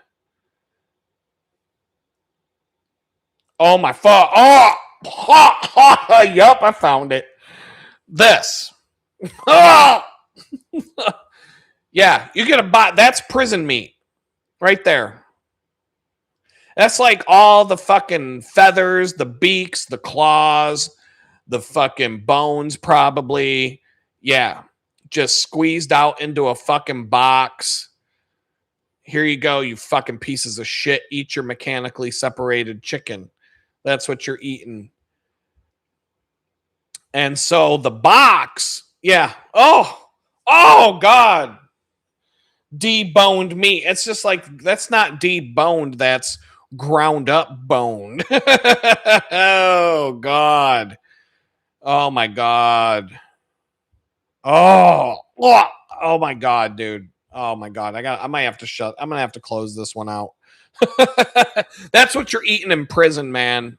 Like, not even like McDonald's is a fucking treat compared to this shit. Oh my God, it's so bad.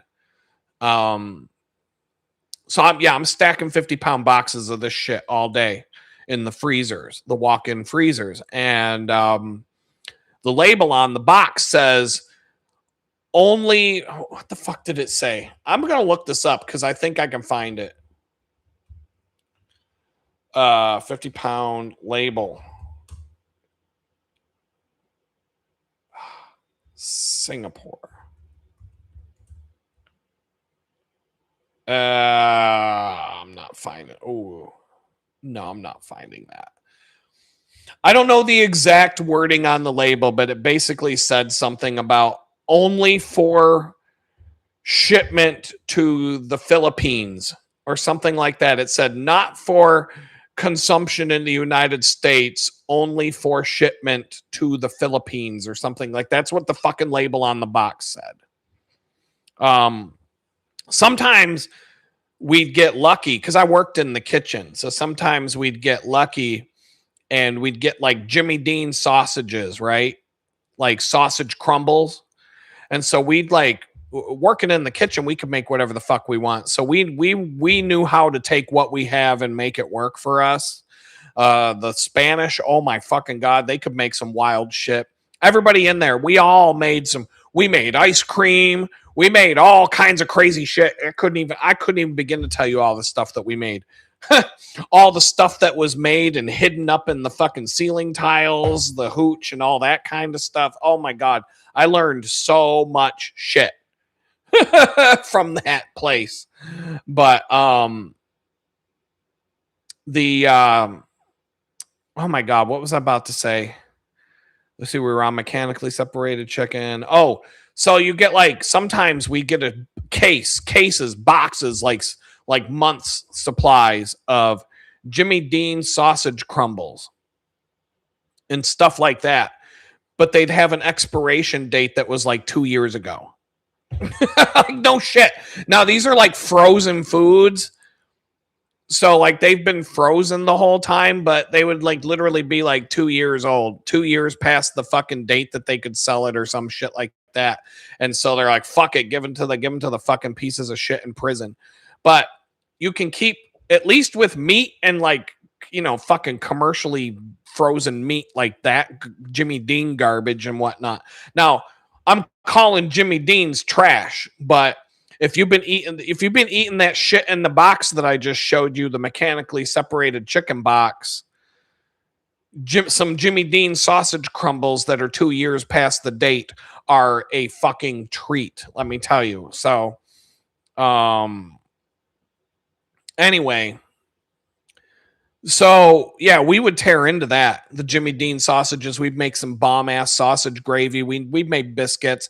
So I was having like, I could have biscuits and gravy for breakfast, a couple of big ass biscuits and some fucking, whether we were doing biscuits or pancakes or whatever for the prison, we could just fucking, I'd make a pile of biscuits, either whatever I said, like biscuits or what the fuck did we? I can't even remember. I'm having flashbacks and I don't want them. But anyway, we could make stuff, and then we would take, we were all watching each other's back, and hooking, and we were good cooks, so we would hook up the whole fucking jail. We'd be like, fuck it, take 2 cases of them Jimmy Dean's sausage crumbles, dump them motherfuckers in the tilt skillet, and we'd be making sausage and gravy biscuits for the whole jail. And we weren't supposed to put that. We were supposed to put the mechanically separated chicken shit that you saw in the big box, but we'd be like, fuck you, go into the cooler when no one's looking and grab that fucking Jimmy Dean's. We dump cases of Jimmy Dean's into the fucking gravy instead. And so, we took care of each other. And so we would do that when, like, anytime that, like, okay, so like I said, there were bags of liquid enjoyment up in the fucking rafters and shit where the cameras weren't looking and whatnot. And I didn't want to drink any of that shit. I did not do the full jail experience while I was in there. I didn't smoke deuce. Fuck. I would not fucking do. That's the thing. I'm not going to, I don't trust anything that somebody just hands me and says, here, eat this. Here, smoke this. Here, drink this. No. So it's bad enough eating the food that you had to eat there, but no, I stayed away from that shit. But there was a big fucking hooch bust down in the fucking cafeteria and nobody would fess up to it. So they kicked everybody out of the kitchen and they had inmates from another cell block go down and try working in the kitchen. And they fucked up the food so bad that it wasn't even edible. Like, they fucked up the food for like the whole jail, like, so that 1,000 people wouldn't be able to eat. And so they fucked it up. And so they actually had, like, they were forced to let us go work back in the kitchen because we were the only ones that knew how to fucking cook. And like, people were like, there was going to be some problems if they didn't. So that was kind of funny. John S. No tattoos either, Adam. That's rare. They usually force you to get. What do you mean usually? Like, I mean, I'm not saying that I don't know where you've been or what you've done, but people will say some shit like, they usually do that to you in prison. You ever been to fucking prison? Because a lot of things that people tell you about prison are being told to you by people who've never been in it. And yet it's just like being in prison. Everybody's a fucking expert, but nobody knows.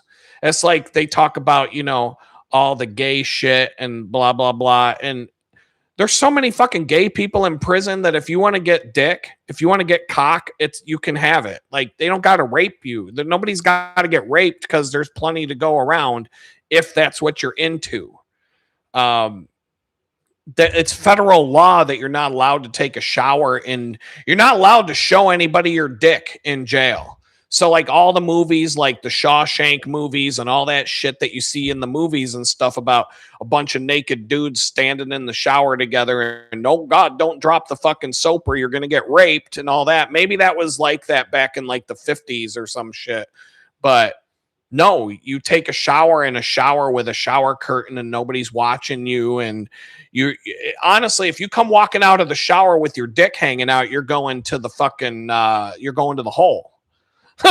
And you're going to spend some time in the hole. And you might even get charged with a fucking crime for whipping your dick out in front of everybody. And that's not like anybody in there wants to see it. Even the fucking gay dudes don't want to see your dick hanging out. Which reminds me, it's like going to the fucking gym. That's why when I go to the fucking gym, I was talking about going to we're full circle here on the live stream tonight. We're going right back to the beginning. But like I say, I like going to the gym and I'm having a good time, but there are too many fucking dudes walking around that locker room with their cock hanging out, like for no fucking reason. Why? Wrap that shit in a fucking towel, dog. If you got to change your clothes, there's fucking plenty of places to go change your clothes without having to show everybody your dick. Like, I don't get it. I'm going to make, since I'm a graphic designer, I'm going to download the LA Fitness logo, and I'm going to print out some 8.5 by 11 sheets of paper, and I'm going to put the LA Fitness logo at the top, and then I'm going to have in big, bold, black letters, cover up your cock, with another paragraph underneath it that says, nobody wants to see your dick in here. Have some courtesy. Wrap that shit in a towel. If you need to whip your cock out, go over to the shower stalls and get changed over there. Nobody wants to see your cock. Thank you, the management. And I'm just going to hang them up in the fucking locker room and just pretend like I don't think there's cameras in the locker room, so they're not going to know who fucking did it unless they come watch my YouTube channel. But I am going to make some signs that say, don't rock out with your cock out or something like that, and make them look like they were done on the printer in the fucking front office or at the front desk or whatever. That's what I'm going to do, because I'm sick and tired of watching these fucking dudes walking around with their dick swinging around. And I'm like, come on. I come out of the fucking... But then, so I'm in spin class one day, and this fucking dude comes into spin class and he's dying. And he's like, I just had to fucking go and get I just had to go and get someone because there's a fucking dude in the sauna with his dick hanging out. And I'm like, oh. And so the teacher, the spin class instructor, it's a chick, she starts fucking laughing. She's about to fall off of her bike. She's like, you got to be fucking kidding me.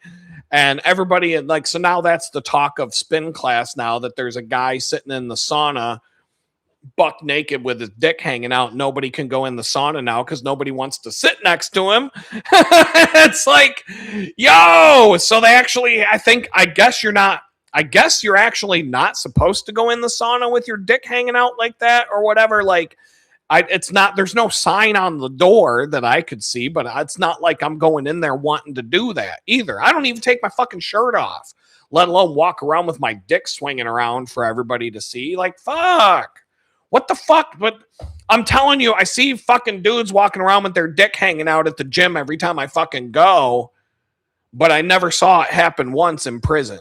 So all that stereotypes and all that shit that you hear about, no, it's not true. It's not true. I was in 4 different fucking places. I would have known. Now I know, especially in Danbury, there's a lot of gay motherfuckers, but they hang out with their own. Like, if I was into the cock, that might have been fucking paradise for me, but I'm not. So it wasn't that fun. But if that's what you're into, you can get all the cock. It's a cock buffet if that's what you're into. But if you're not, you're not getting pussy in jail unless one of the guards takes a liking to you. I mean, I did see it happen. I mean, the guards do fuck the inmates, and this one weird, she was kind of half retarded girl that worked in the kitchen. She got fucked by one of the inmates, and she lost her job over it because she got caught, and he got caught, but he was all proud of it because, hey, pussy's pussy. That's what he said. And well, she was embarrassed because everybody knew what happened, and now, you know, she can't get a reference if she goes to work at McDonald's. So I don't know, but other than that, I mean, it's rare, but I mean, believe me, my stories, we're at 2 hours and 18 minutes. I could tell prison stories for the next 40 minutes, but I don't want to like deviate. I didn't even finish Pam Bondi here. Like, what else did she say I was only halfway through the damn video before I took this side trip to where we are right now.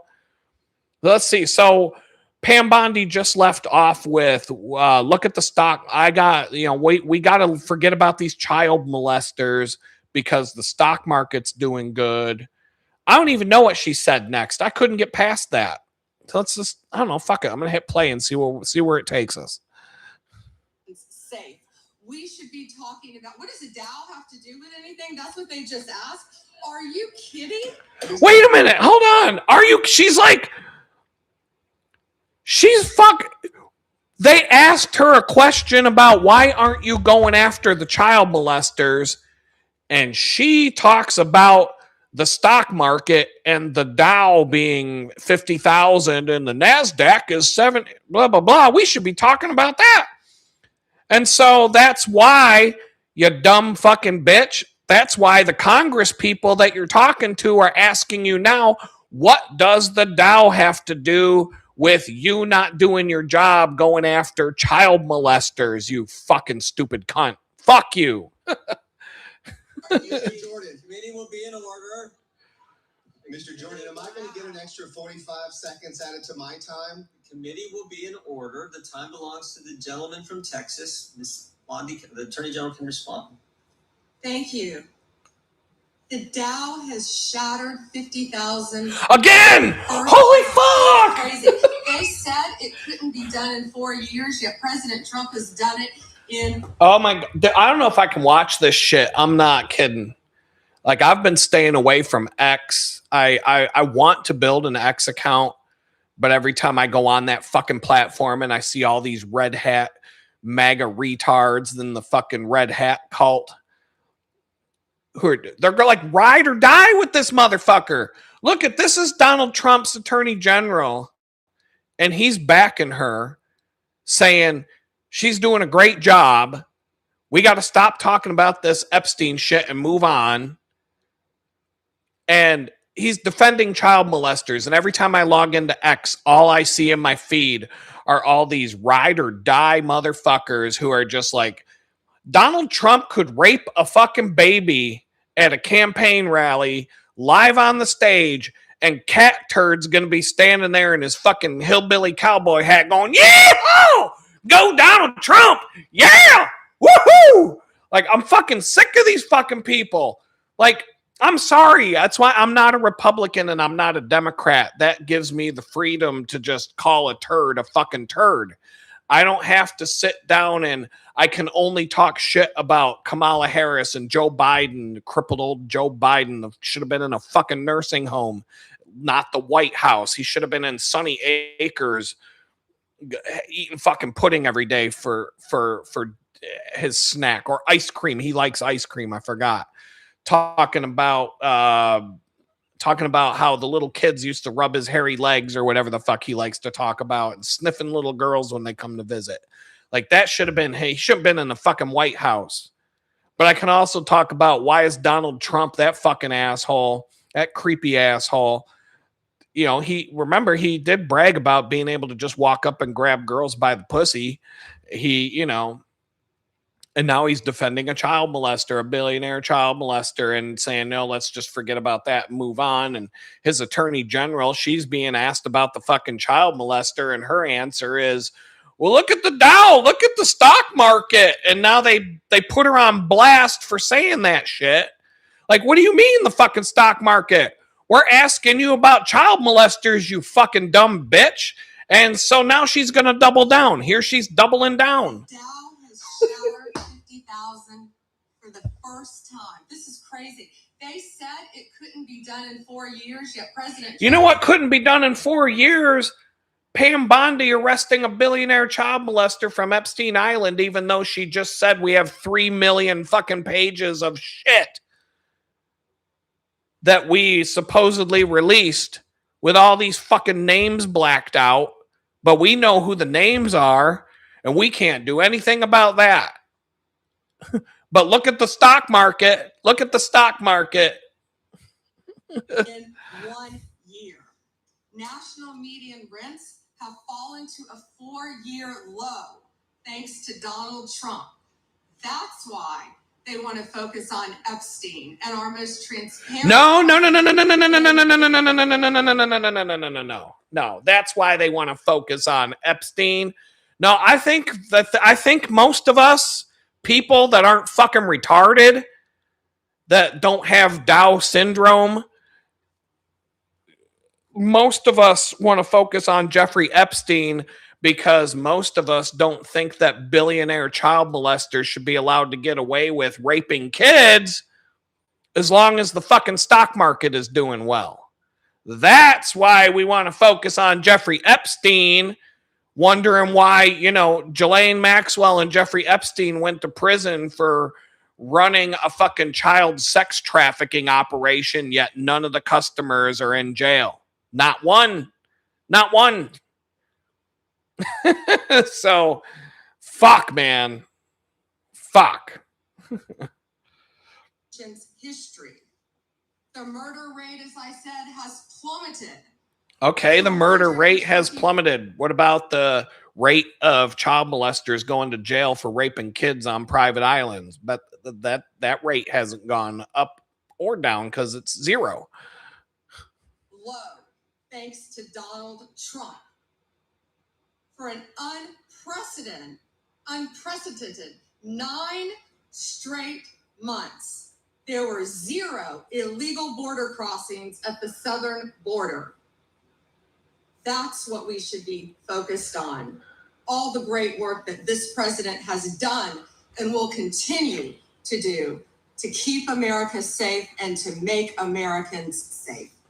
Unless you need to be safe from a billionaire child molester who wants to take you to a private island and rape you. If that's what you need to be safe from, she ain't gonna do shit. So, Attorney General Pam, I agree with you totally. I think. oh my God, we got a whole nother minute of this. Oh my fucking God, I can't do it. I gotta tough it out. I have to tough it out. I can't even watch this shit. Like, this is how I watch. That's why I can't watch the news. I mean, if I actually had a TV channel, like aside from streaming stuff, and the news was on, I can't last 10 seconds watching the news before I gotta like start butting in and talking over it and making fun of them and just calling all the fucking bullshit that they're telling us. And like, nobody can ever watch the news with me in the same room because they won't actually be able to hear what's on TV because I'll be talking over it. To the Epstein victims. Oh my God, what are we doing? During the 4 years that they were running the government, we did not hear about this, and it took you and President Trump to finally provide transparency and give answers to the American people. And I want to thank you for that. I want to thank you also for standing up for truth today and for fighting back against the theatrics and the time waste that you will ride or die. Next hour or two. I want to apologize on behalf of my colleagues on the left. They're not all that bad, but they've got to put on a show. And well, you're putting on a show too, because that's the thing. They're all putting on a show. Because all these motherfuckers, the guys on the left, they aren't that bad. It's like, yeah, because after the show is over, y'all go to the fucking bar and you clink your champagne glasses together and you laugh at how you're fucking over all the peasants and screwing us all over and fucking us up the ass with all of your 6,872 pages of tax laws that you don't even fucking know. The judge doesn't fucking know. The lawyers don't know. But ignorance is no excuse for the law, and you go to prison if you break the law. And that's just the fucking tax code. Let's not even fuck. Did you know? I mean, Jesus Christ, you have access to like quote unquote law libraries when you're in prison. Do you know how hard it is to even find the fucking law that you got put in prison for breaking? Like, that's fucking just about impossible just to find the fucking law itself.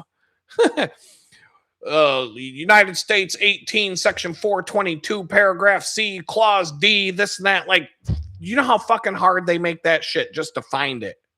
Just took me fucking months just to be able to look up the law I broke and find it in some bullshit law library on a prison fucking computer thing that you get to look it up on. Like, oh my God. Like, I can't, oh my God, this, I don't know, I'm going to hit play again. Glenn says there's never an empty bed in private prison. No, there's never an empty bed in prison or jail because they need to, the whole thing, okay, so yeah, the people, so fuck, I'm going to rewind. So yeah, like I said, just, for anybody who's new to the channel and doesn't know, they put me in federal prison for 2 years for a fucking Twitter post. But the people who sent me there are a bunch of billionaire child molesters who get to rape kids on private islands, and the Attorney General of the United States and the president and everybody in the Department of Justice is really busy and actively working to cover that up and to make sure that none of those customers go to jail for raping the kids. Those are the people that sent me to prison for 2 years for a fucking Twitter post. Kid rapers and the defenders of kid rapers. That's who did that to me. And there's a never, and Glenn Beachaw points out, there's never an empty bed in a private prison or any prison, because the whole thing is a private industry. Even if it's a state run or a federally run prison, there's an entire industry that we started to look at that one website, but there's an industry that supplies everything for those prison. And guess who owns all those fucking privately owned companies? Guess who owns all of those companies? The judges, the fucking politicians, the people that fill the prisons are the people that own all those fucking companies. So they got to keep the beds full. I guarantee you Nancy Pelosi with her insider stock trading. Remember, Martha Stewart went to prison for taking the advice of her stockbroker and selling some stock because it was insider trading. But Nancy Pelosi does this shit every fucking day. She buys and sells the stocks based on what laws they're going to pass, insider knowledge. And she went into Congress, poor, and now she's worth 300 million. What's that? What's the one that married her brother, Ilmar, whatever the fuck that dumb bitch's name is? She married her brother to be able to come to the United States or whatever, so he could come to the United States or whatever, probably for more reasons than that. She wasn't worth shit when she got elected to Congress. Now she's worth millions of dollars. Same shit. So guess who owns the private prisons? Guess who owns the fucking companies that supply the prisons? Guess who owns the commissary companies, the uniform companies, the companies that make all the beds, the companies that make all the fucking stuff, the companies that make the razor wire? Everything that supplies those fucking prisons is, Ilhan's winery was worth $60K. Now it's at least $8 million. Fuck, she should have owned a daycare, because that would have been worth about 50 grand to start, and it would have been worth 20 million now. This is what they fucking do. And so, but the people that make the money from the private prisons are the ones keeping them full. I'll give you a fucking example. I don't know if I can watch the rest of that video. I'm just pissed. Pittsburgh.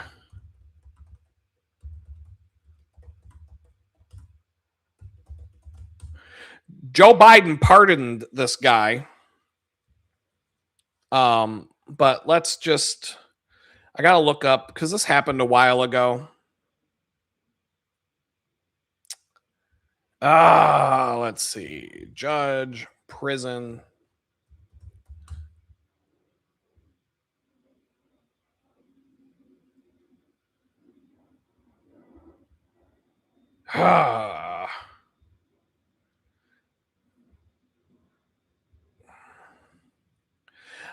I don't want to ask AI every time I need to find something anymore, but it's getting fucking ridiculous with the Google results, and even DuckDuckGo sucks balls too. Because there should be a fucking story in the news article or in Google about this. For crying out loud. My name is going to be in Google for the next 150 years for the Twitter post that put me in prison. But the judge that went to prison for this fucking scam doesn't show up anymore. What the fuck?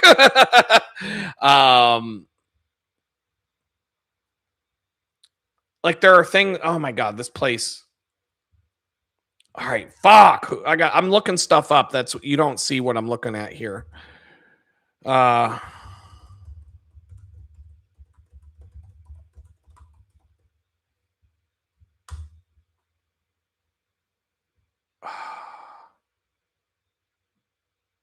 Get the fuck out of here. Hold on. Like, this is going to be like a fucking Mandela effect, I swear. He was pardoned by Joe Biden, for fuck's sake. Or he was pardoned by somebody. Get the fuck out. 2 judges went to prison for this.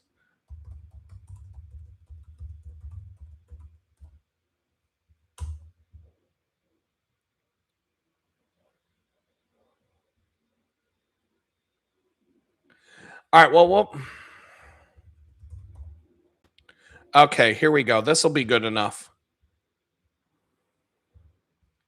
So when we were talking about the privately owned prisons, kind of along the same lines, remember how I said the people that are sending you to the prison are the ones that are making the money for it. Well, in Pittsburgh, back in the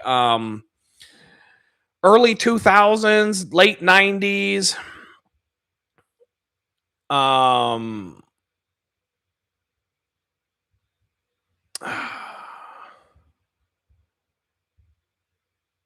trying to think. I don't think this article says when it happens. So there's 2 judges in Pittsburgh. What they did was there was a juvenile detention center called the Schumann Center, and that's like the juvie hall, the juvenile jail. And the juvenile jail in Pittsburgh, okay? So there were 2 judges, and I'm sure there were more. I've got stories about my own experiences in Pittsburgh with these judicials and their scams. I was convicted of driving with a suspended license by a judge who was thrown off the bench for being drunk. And for being drunk all the time, like a raging alcoholic. And my driver's license had never been suspended. And when I showed up to court to contest my ticket, the Mount Lebanon police pulled me over right in front of the courthouse and stripped my car apart looking for drugs and kept me from being able to go to my hearing. And then when I went and talked to a lawyer about it, my lawyer told me that it was a scam that they've been running for a long time, and I got sucked up into the scam. Like, they took my driver there. So I have a conviction on my driver's license for forever from Pennsylvania for driving under a suspended license, even though there's no record of my driver's license ever having been suspended. So that just that's one of my experiences in Pittsburgh. Now, there were 2 judges in Pittsburgh when I used to live there, and I don't remember when this happened. I wish the news article, you could look this up though. If I wasn't live on the YouTube chat, I could find all the information I need about this to be more specific. But here it is, the Kids for Cash scandal. That is exactly what you have to search for to find out. Kids for Cash scandal. Private county-run juvenile detention center.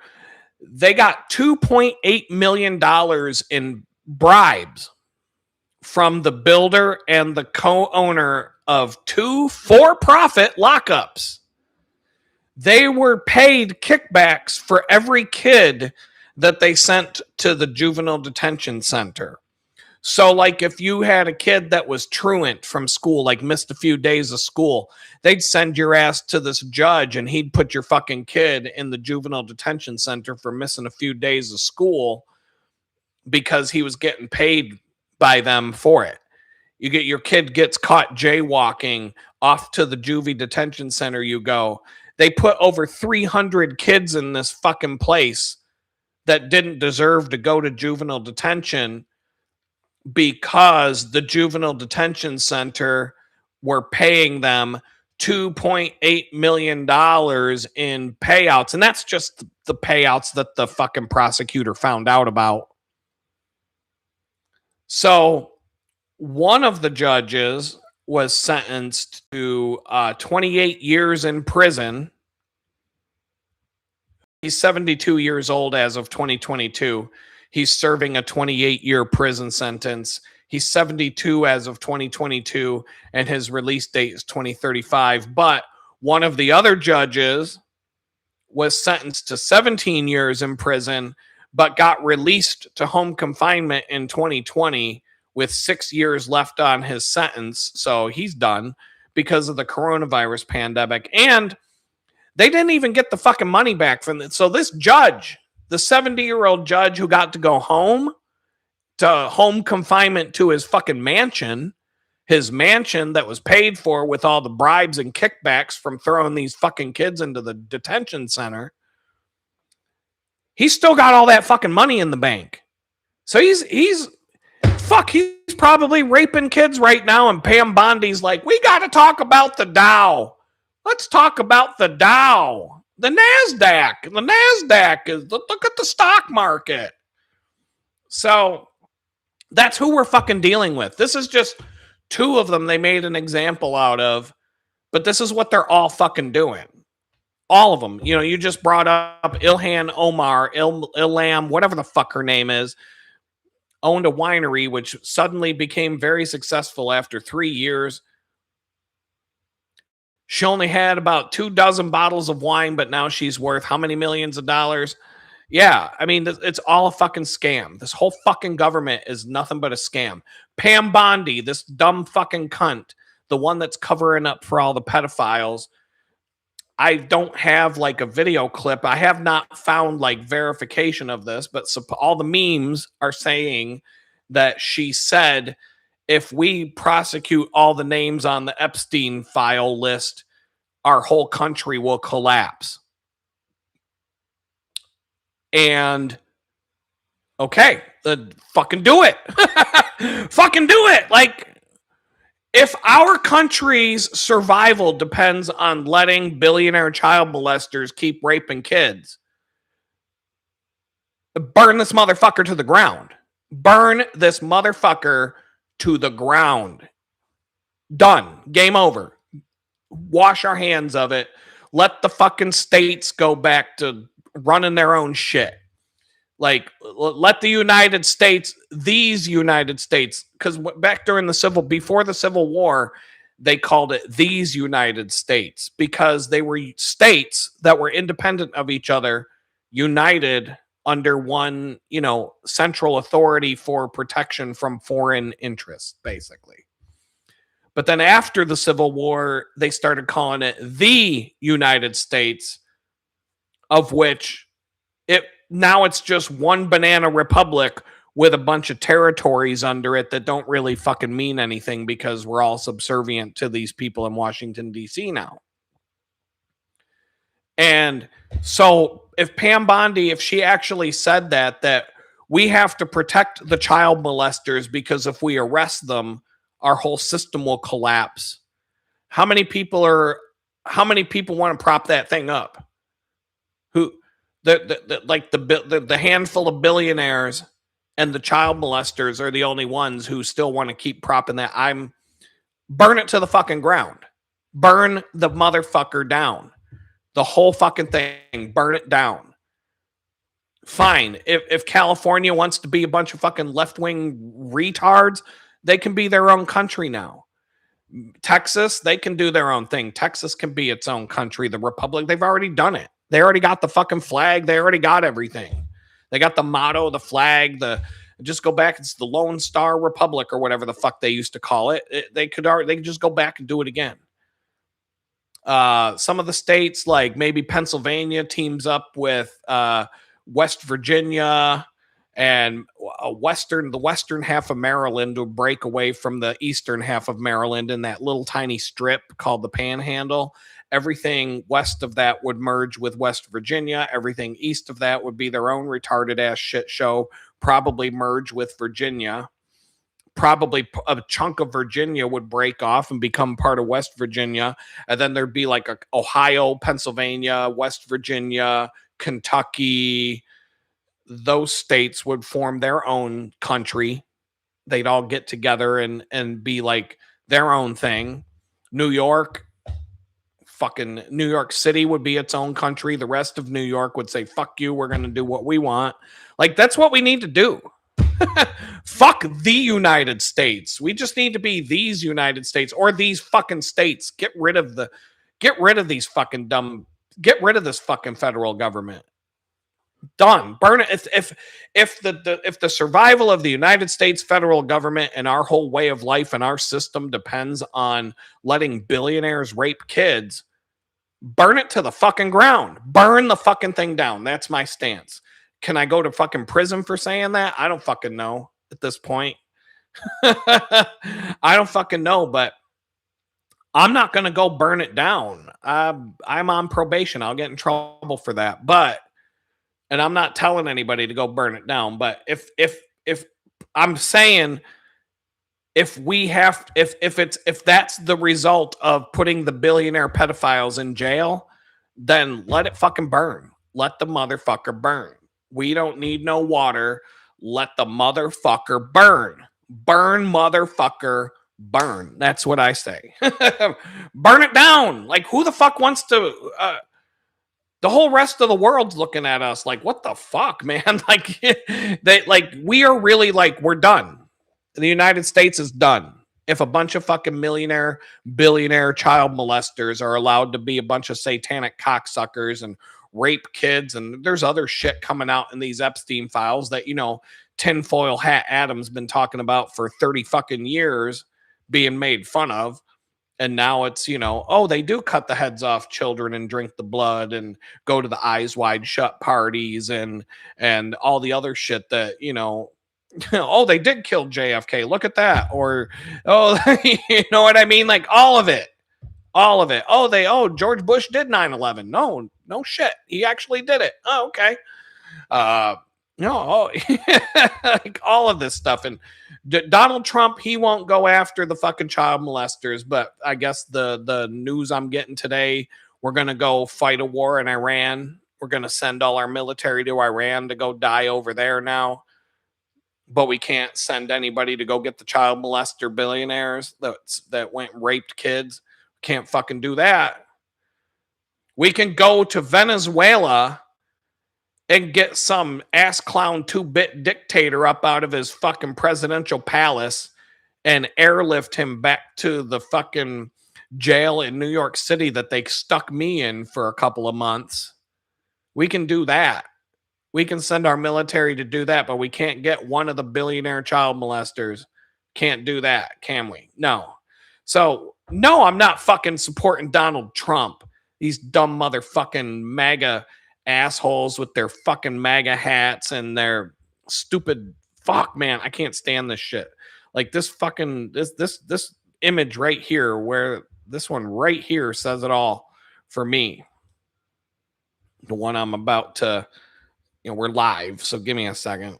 This is it right here. I don't care what fucking cult you're in. You're either in the Dr. Fauci retarded ass mask cult or the red hat retard cult, MAGA. But you're in a fucking cult. If you wear the red hat or you wear the like, what if I walked around with a COVID mask on my face all day and a MAGA hat on my head? That would really confuse the shit out of people, wouldn't it? Have you ever seen both on the same person? Have you ever seen someone walking around with a MAGA hat and a COVID mask on their face? Maybe during 2020. Maybe during 2020, you might have seen that somewhere. I don't know if I've ever seen it myself, but all these fucking ride or die motherfuckers who are just going along with Donald Trump, like, yeah, we got to forget cat turd. We got to forget about the Epstein shit. Move on. Fuck you, cat turd. Take your fucking hat off. Take your sunglasses off. Stop hiding behind a picture of a fucking cat and show your face. I'm here, bitch. Adam B's right there, wherever the fuck my name is on the channel that you're watching this on. It's right fucking there. Here I am. My face. You could take a fucking clip, put it into a YouTube short, whatever the fuck. I'm right here. I'm not hiding behind some fucking fake ass cat turd screen name. Like, and it's like the same thing when the trolls come to the channel. Somebody was saying something about trolls earlier. It's always the same shit when a troll shows up on the channel. It's going to be, you click on the name. It's going to be a picture. It's going to be a picture. It's going to be some picture they pulled off Google Images. It's not even the real person. If it even has a picture, it probably doesn't.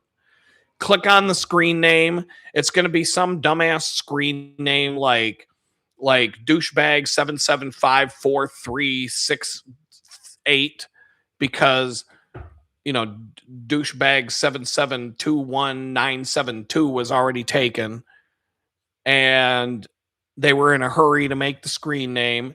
It's going to take you to a blank YouTube page with nothing on it, no followers, no viewers, no subscribers. And they're going to show up on my channel and talk a bunch of shit and act like they're credible. Yeah, I'm the one sitting here with my face open, talking to you on the video with my real name up in the corner, wherever the fuck it is. I don't know, but wherever you see it, it's there. It's not hard.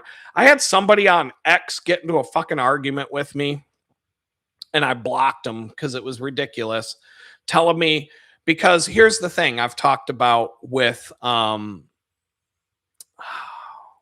regard to the left versus the right. When I was in prison, everybody, the guards, the inmates, my lawyer, everybody told me when I come out of prison, the Trump people are going to have my back. That was what I was led to believe. Not that I really believed it, but that's what I was being told to think when I was in there. And then I came out. And now I'm not going to say that, out of everybody who's treated me like shit, or, I'm not going to say that like every Trump supporter that I come across has treated me like shit, or, there's no generalities there. But if I took and made a list of all the people that I've dealt with since I've been out of prison, and let's say I made a list of all the people that treated me the worst. Let's say I made a list of 100 people who've treated me like shit since the day I came out of prison. Do you know 95 of the names on that list would be diehard Republican Trump supporters? And 5 of them would be Democrats. If I were to do, I'm not doing that, and I don't really have that list. But if I were to sit down and concentrate and actually, well, that person treated me like shit. That person told me I'm a piece of shit, blah, blah, blah. Oh, that bitch threw me out into the street to be homeless. That kind of, they would all be diehard Trump supporters, red fucking MAGA hat wearing motherfuckers. Every fucking one of them. Except for 5 out of 100. 95%. Guaranteed. Now, if I were to make a list of all the people that have been really good to me and like treated me well and with respect and like, oh my God, I can't believe they did that to you and that kind of stuff. And let's just say I picked a list of 100 of those people. Do you know that like I would say 75 of them would be Democrats and 25 would be Republicans? And I think that part of the reason, now I'm not saying every Democrat, I'm not saying every Republican is, I'm not saying every Republican treats me like shit. I've got plenty of Republican friends, plenty. I'm not saying that every Democrat's been good to me. It's not the case. But I'm saying that like, if I list them out the way I just mentioned, where I just take the worst ones, I've had a lot of Democrats be really kind to me. And I've had a lot of Republicans treat me like fucking shit. And it seems to be weighed in here's the thing. Republicans, by and large, just by the nature of who they are, this is why I'm not one of these 2 fucking parties, because they're all a bunch of fucking retards.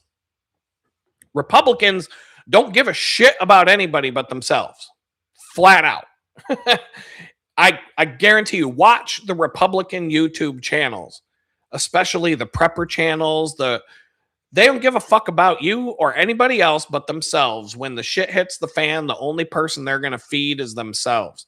And maybe their family, if they're lucky, if the family's lucky enough that the guy or whoever the guy is who has all the food is still going to feed them.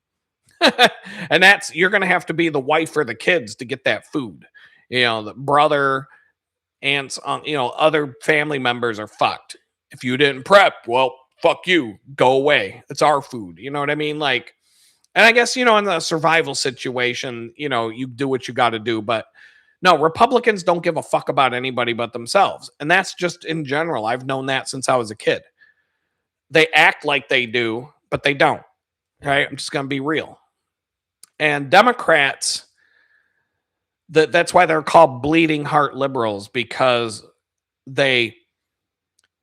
and these are generalities. Like not everybody, most people don't fall into this absolutism that I'm speaking right now, but the gist of the Democrats is that they're supposed to be more open and accepting of other people and tolerant, which, we've seen the tolerance of the left. We tolerate you as long as you agree with us, and then we're going to have problems. And, we look at and we see most of the rioting and the bad shit going on is being done by them. The Democrats are the ones that burnt Minneapolis to the ground, not the Republicans. And, but just in general, when I was growing up, my stepdad was a Democrat married into a Republican family. Nobody gave a fuck. I mean, he was a good guy. This was back in the day when you could be two different brands of political people and still get along. Like, it wasn't until about 2016, 2015 that you couldn't get along anymore if you were two different parties. But before that, you could still be friends. And so, but that was like the gist that, like, Republicans want to keep their money. They want to, there's good and bad for both sides. But generally speaking, when it comes to how they treat others, liberals were always more open and accepting of other people, especially people different than them, and Republicans only give a fuck about themselves. So it makes a lot of sense when I come out of prison that I'm getting shit on by the Republicans and the Trump supporters more than the left, even though everybody assumed that wouldn't be the case. But it's a trend that I've noticed since the day that I came out, and I'm just going to say it because I've watched it and I've lived it. But that doesn't mean every Republican. I've met plenty of Republicans that are good friends of mine now that I get along with, that don't judge me for what happened, who think it's all bullshit. And, you can't just like put everything in a box but I can speak to what I've gone through. And, so there's that. And, I don't know, there was something else I was going to say, but I'm kind of like, my mind is a little bit shot. That Pam Bondi nonsense, all of this shit is just like, I can't do it. I don't even know. I don't even want to finish that video. I'm not gonna lie. It's just gonna piss me off even more. But what was I gonna say about? It's just been a wild ride since I got home. That's all I'm gonna say. It's just things are just, I don't know what to expect from one day to the next anymore, or probably ever again. I mean, things are actually picking up right now. Business, if we kind of swing back to getting away from the politics and just like, what's Adam doing? Dropped my bakery schedule to 1 day a week starting this week. So yesterday, Monday was my first day of my 1 week bakery deal. I've got freelance to do. I'm moving ahead pretty hard on that this week. I'm basically I kind of had to force myself into like do or die mode to like force myself to do what needs to be done to survive off of the freelance and the better work versus busting my ass at a bakery and wearing myself out for pennies when I could be making dollars. And so that's, that shift is already starting to have a positive effect on my mindset. I'll still go in on Mondays for now. And it's kind of like I'm just keeping it in my back pocket because the manager, she was like, yeah, that's cool, Adam. You can do that. And she goes, and if you need to take more shifts, she's like, if you decide a couple months from now, you want to go back to taking more shifts, I'll put you back on. Like it was that easy. And so like, I don't want to just leave just yet because if I don't want to just leave because, then that makes it harder to go back on the schedule if I need to. But if I go down to 1 day a week, it's not going to hurt me as much as 2 days a week has been hurting me. And physically and mentally, and just the energy drain.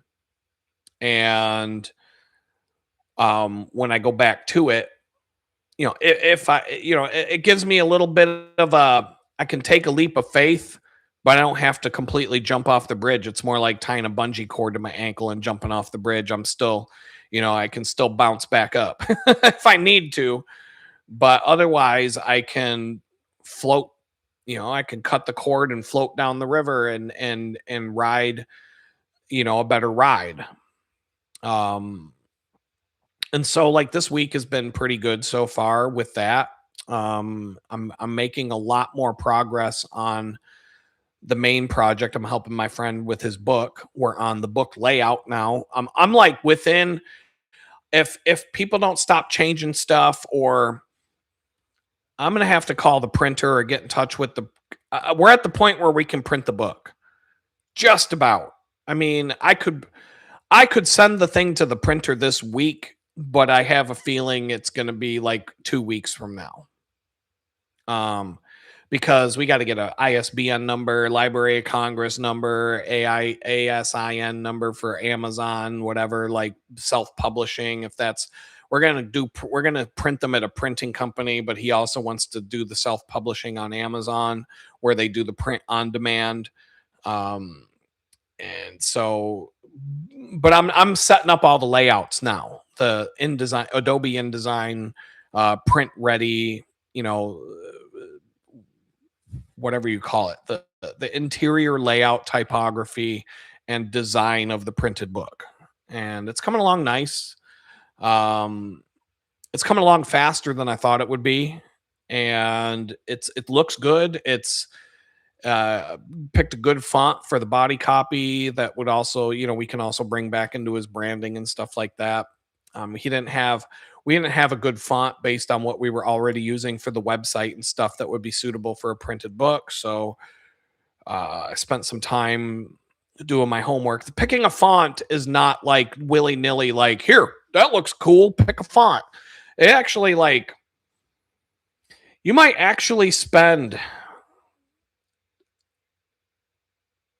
people, like, okay, so perception. I'm a designer, so my perception's different, but somebody who's not a designer, you're doing a printed book. It's a 120-page book, 5.5 by 8.5 trim size, 1/2-inch margins, 12-point text, 18-point leading. It's pretty generous line spacing. No space between paragraphs, but 1/4-inch indent for a first line of every paragraph.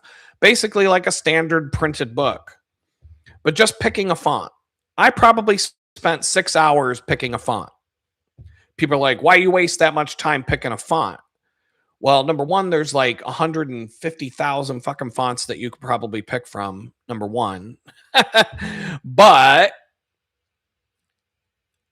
the font has to look good in a book, number one. It has to be readable at the size that you're not, obviously you're not going to use Comic Sans, or you're not going to use Times, no, what is it called, the old school century, I can't even think, why can't I think of that, like the old swirly text like you would see in a King James Bible. I don't even know. Damn it. I can't remember what that is. But no, you're going to pick a font, using it. You have to know that like sans serif fonts are more readable. The reason why the sans serif fonts have little hooks on the letters and stuff is not just for decoration, but it also makes the text more readable. Serif fonts are better for headlines and things like that, and decorative things. Not to say that you can't use a sans serif font, but that's why almost every single book that you read has a serif font for the body copy versus a sans serif font. But every now and then you'll see an outlier, but you'll notice that it's harder to read. And so it's more taxing on the eyes. And there's probably a million different reasons for that, and then I had, there's font licenses. If you use a font that you have to pay for a license for, then that becomes a thing that you got to deal with. So I'm like, okay, I'm going to go to Google Fonts. I want to pick a font from Google's collection because they're open source. They're free to use. You can use them for whatever you want. And they basically look good. Roboto is a font from Google that looks almost identical to Helvetica. For example, if you need to use Helvetica for something, if you want to get a license for Helvetica from Linotype, you might be in $5,000 to buy the entire collection of Helvetica, which has every variant. There's condensed, there's extended, there's 20 different weights. So you might end up with like 60 different font files plus italics. So add that to be 120. But if you want the entire Helvetica font, you might end up paying 5 to 10 grand for a license for that, depending on what you're using it for and everything else, because Linotype owns that font. Google has a font called Roboto. It's almost identical to Helvetica. In fact, you really can't tell them apart. Roboto has condensed, regular, thick, thin, to like 10 different weights, all the way from ultra light to thin to regular to bold, extra bold, black, like all those different font weights. And the italic versions of all the font as well. And it's free. It's open source. You can download it. You can use it for whatever you want. You can link to it from Google. For a website, you can link directly to Google servers to use it, or you can download it and put it on your own server. You can use it in whatever you want to use it for, printed materials, so on and so forth. I've used Roboto for a lot of things that a client would want Helvetica for. And it's just cheap. It's easy. It's get it done. I've used Helvetica for companies that got deep pockets, and I've had to shell out. I've had to take the company card and buy $6,000 worth of font licenses so they could have Helvetica legally. You can download free Helvetica, but if you want to be legit, you got to pay up. So okay, so you're doing a book copy, you're doing book text, and you're picking a font. So do you want a font that only has two weights, regular and bold? Or do you want a font that has like 15 different weights from thin, thick, from thin to extra bold or black? Plus, you want to make sure some fonts you download don't have an italic version. So if you make the text italic in your software, it's just putting a tilt on the font files and slanting them, and it's fake and it's not real, and it's not actually like a font that was designed to be used as italic. And if you're doing a printed book, you need an italic font. Plus, the cheap fonts, the shitty fonts, have no kerning. So the letter spacing's all out of whack. And now if you're doing a 120-page book and the letter spacing for the font is all screwed up and messed up, do you want to go through a 120-page book adjusting the kerning on individual words and individual letter combinations that don't space well because whoever designed the crappy font didn't worry about tracking and kerning settings in the font file so that the letter spacing would look proper? So these are just a handful of things off the top of my head when it comes to picking a font. So I've had people badger me like, why'd you spend all day picking a fucking font? Well, I can spend 2 hours telling you why I spent all day picking a font. It's the basis of your entire fucking project. And if the font isn't good when we get halfway done with the project for a 150-page book or this branding thing or this website or whatever the hell we're doing, if the type looks bad and we've got to choose a different font, then we basically have to redo the whole project, because if I pick a different font, it's going to reflow the whole document. All the tweaks and things that we've made and all the little adjustments that we've made are going to have to be redone. And it's basically, you're going to be starting over. So do you want me to spend 8 hours picking a font now to save 20 hours of work down the road? Or do you want me to just roll the fucking dice and pick whatever font comes out of the hat in your 120-page book? Your legal document is written in imagine submitting a document to the court, a legal brief in Comic Sans. You think the judge is going to go for that? No. So that's why you spend 8 hours looking at fonts and picking out a font that's going to work. And because it's the basis of your whole thing that you're doing. So you start with the fundamental parts of your design like that, and then you kind of work out a design from there. And so like the client already has, we already had 3 fonts that we use, 4 fonts that we use for everything. 2 of which are basically the same font, but one's a serif and one's a sans serif version. But I'm just talking about fonts. I just spent 10 minutes talking about fonts.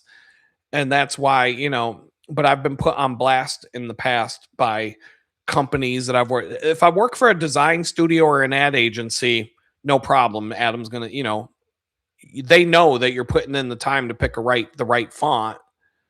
If the client doesn't already have branding guidelines to follow, like I worked for a bank. I worked for PNC Bank. They have their own fucking fonts. They made their own fonts. and even those websites and certain things, their font doesn't work for everything that they do. But they actually like paid an agent. They paid a font maker to make a fucking font. Probably paid $100,000 or more for who knows? I don't even know. But they basically took a font that already exists and made their own version of it. And but that they're not the same. If you compare them with each other, you'll find differences. So a designer went in and made a custom font for them. So it's kind of, I don't know, it's kind of, I crack up sometimes because like there's things that I had to do for this printed book to create automatic formatting rules. It just doesn't like come out of the box because it's it's a custom design. So I have to do it as a custom design. And so I had to set this document up to format itself, and it's already come in handy because we've changed some things around. And do you want to go through 120 pages and tweak every single page because you changed you added another paragraph someplace and it pushed everything around? Or do you want the document to just reformat itself? And so we've basically got the book to the point where it's basically done, but I've just got to go through and do a lot of nitty-gritty detail stuff like pinstriping basically and detail work, like widows at the bottom of a paragraph where maybe a line of text jumps to the next page and it should be squished to fit back on the previous page to look better and things like that. But we're in the home stretch. So maybe the channel members, maybe you could send me your mailing address and or a PO box or however you want to do it. Or you could just, I could send you an ebook, but if you want a printed book when this thing comes out, I could probably send them to you. And anybody else, I could send you a link that you could go buy it on the guy's website when we put up the order form. But yeah, I got my work cut out for me. I'm busy. And I've got so much stuff on my plate that I had to like take a risk and just kind of, it's like I got to take the training wheels off and ride my big boy bike now because the bakery is actually keeping me from doing things that I'd be making more money and having more freedom and stuff. If probation had me worried, and there's just a lot of different, I don't like to make decisions willy-nilly, especially right now with all the consequences and stuff. But I thought about this for a while and it just made sense to do it. But it didn't make sense to just walk away completely cold turkey. It just made sense to go down to 1 day a week and see how long I can make that work. And then maybe, say, all right, guys, I think I've eaten enough of your cookies. It's time to move on. And that could be within the next month or two. I don't know. We'll see what happens. I'm just looking at some of the comments that came in. Oh, Glenn Beadshaw. Okay, you got some stuff to say. You guys having a separate conversation. We're talking about wineries. Prison food in Canada meets the guidelines of barely edible health food. Yeah, it's prison. In Ilham Omar, okay. I worked in the prison kitchen here in Canada in 2004, and they had privatized the kitchen operation. The only thing you were allowed to eat on the side was cereal. Were you an inmate or were you a or were you work like a private employee of that? Because yeah, all the prisons. I don't know about the federal prison, but the other places I was at, they were all private. What's the company called? I think it's called Pyramid something or other. Of course, it would be the pyramid with the all-seeing eye at the top. But yeah, it was like some sort of like pyramid scheme. I don't know, but it was It was a company. I think they were called Pyramid something or other. Food Services. Private company runs the prison kitchens now. So the prisons don't run their own kitchen. They just hire an outside company to come in and run the prison.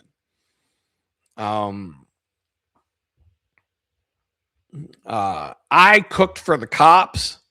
I was one of a handful of inmates that would cook for the cops. So I had access to all the good food, the real cheeseburgers, the real cheese, the real American cheese, sausages, Tony's frozen pizzas. Oh my God, I used to make some bomb ass meatball pizzas. Oh my God. I used to make some good stuff. I mean, good stuff considering what we had to work with. We were making like General Tso's chicken all the time. We were making the Mexicans taught me how to make a lot of good stuff.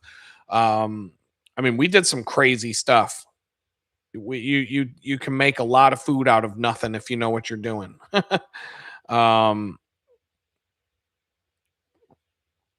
Let's see.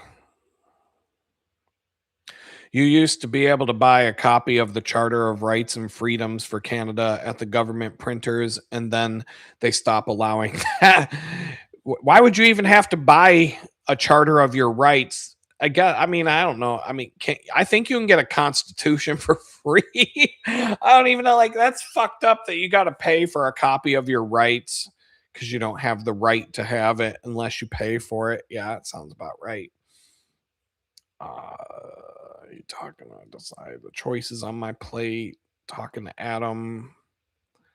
I remember driving through Pennsylvania in 1988 with a Canadian vehicle. I'm pulling over into a gas station. I go to the washroom, and 8 of the state Pennsylvania troopers follow me in. I can't stand. Yeah, they got some goofy ass hats. I don't understand. There's like something about. Yeah, they do wear some goofy. And it's not just Pennsylvania state troopers, but I mean, it's not like they're riding around like a Mountie on a horse. They wear stupid hats too, don't they? I mean, these cop hats don't make cop uniforms in general never made any sense to me when I was growing up, because it's like it's like you're basically wearing dress clothes and a goofy ass kind of looks like a cowboy hat, but it's not hat. And you're supposed so you got to wear that dumb ensemble, and then you've got to chase after criminals and go running after drug dealers and shit, but you're not wearing the clothes. Like a SWAT team is dressed for the job. A cop, a standard cop, a state trooper, whatever, they're not dressed for the job that they were hired to do. Like, it's almost like I see that, like at Chick-fil-A, I was talking about this a while back. If I have to go get a crappy job, I'm looking at the uniforms that they wear in these places as part of like, do I want to work here or not? And I'm like, every time I go into Chick-fil-A, they're wearing like fucking dress pants, like dry clean only fucking dress pants to sling greasy ass chicken all day. And it don't make any fucking sense. It doesn't make any sense to me at all. Like, it's a dirty ass, slimy fucking restaurant job. You're going to be covered in fucking grease and food and everything else. And you got to wear dress pants to work there and dress shoes. And I'm sure you can get non-slip soles, but dress pants to work in a chicken joint. Like, that don't make any fucking sense at all. I work at a cookie shop. I can wear a pair of black jeans every day and a black t-shirt. And I'm comfortable. And if it gets covered in shit, I can wash it out in my washing machine. I don't got to go, who the fuck works at Chick-fil-A and can afford to take all their fucking Chick-fil-A dress pants to the dry cleaner every week to get the fucking chicken grease stains out of their fucking dress clothes? Like, that doesn't make any fucking sense at all. I know that they're like the do-gooder Christian company, Christian Chicken or whatever the fuck, but because all the Republicans love Chick-fil-A and all the Christians eat their chicken because they're closed on Sunday. They love Jesus. And like, but they don't have to wear dress pants. We know what it's fast food, for fuck's sake. We know what it is. I don't get it. Maybe I'm off base. Maybe they don't have to dry clean their dress pants. But anytime I see someone working in a fast food joint wearing dress pants, it's like, it doesn't match the fucking job. It's the same as a cop. The clothes don't. I got to put on a fucking, it's like wearing a 3-piece suit to go chasing criminals around. And it's like wearing a 3-piece suit to go run a race. It's like, am I going to wear a shirt and tie and a fucking 3-piece double-breasted jacket and dress pants to run a marathon? No. like, why can't they have clothes appropriate? Like, the clothes I wear to the bakery are very appropriate for that job. Boom. Comfortable. They don't look shitty, but they don't, we don't. I just don't get it. Yep, there's something wrong in Pennsylvania. Big goofy Pennsylvania state trooper. Yeah, they're I don't know. If you're from Canada, drive around the United States. All the troopers look goofy. It's not Pennsylvania. I mean, Pennsylvania is extra goofy, I would say, but all the cops look stupid. But anyway, I think I've said my piece. I think we got, we're at 3 hours and 20 minutes. You got your money's worth tonight. So, we got 12 people still. That's why I'm still here. I'm like, it's like hanging out with my friends, around the campfire, having a beer, whatever. All I got in front of me is water, but it'll do. But yeah, it's cool. I'm glad we all got to hang out tonight. If you notice, there's a link at the top of the chat, links.litgood.com. And if you click on that, it will take you to this page, which is just a link tree page that has links to everything I'm up to. If I'm up to anything right now, it's pretty much YouTube. I try to get into like a rotation of posting memes on X and stuff like that. And when sometimes they blow up, and I would get a lot of growth on X if I would put the time into it. But X is starting to become LinkedIn for me. Like, I go to X and it feels like I'm on LinkedIn because I can last about 30 seconds to a minute on LinkedIn before I got to close the browser window because I'm just pissed. And I can't stand watching these business douchebags act like a bunch of assholes. Now I go to X and it's a bunch of red hat, ride or die Trump fans telling me to stop worrying about the Epstein clients. And it's like, okay, get me the fuck out of here. That's where I've been lately with X. I use Grok. It's my favorite. It's my go-to AI bot right now. Google Gemini is probably second place. I don't like Chat GPT. I think it sucks. I don't know why that one's the one that everybody goes to, but it's hard to break habits, I guess. Maybe that was the first one that people started to really use. And it's hard to break a habit. I bounce around. You can check out my photography. I'm going to start working on that more. So I'm going to build this website to be better, and I'm going to work on my store. I started calculating how much money I could actually make from my photography. Adobe's stock photo website, I think it's because they switched to subscription-based pricing where you can have unlimited downloads from Adobe's stock photo collection. And I've noticed I'm selling more stock photos there, and I've got like 23 images in a portfolio on Adobe, and I'm actually making money from 23 pictures. And I have tens of thousands of photos that are just as good as what you're looking at right now. Tens of thousands of these. And the conservatives do have your back, Adam, but they're not going to run around making it obvious there's a reason that you're doing well.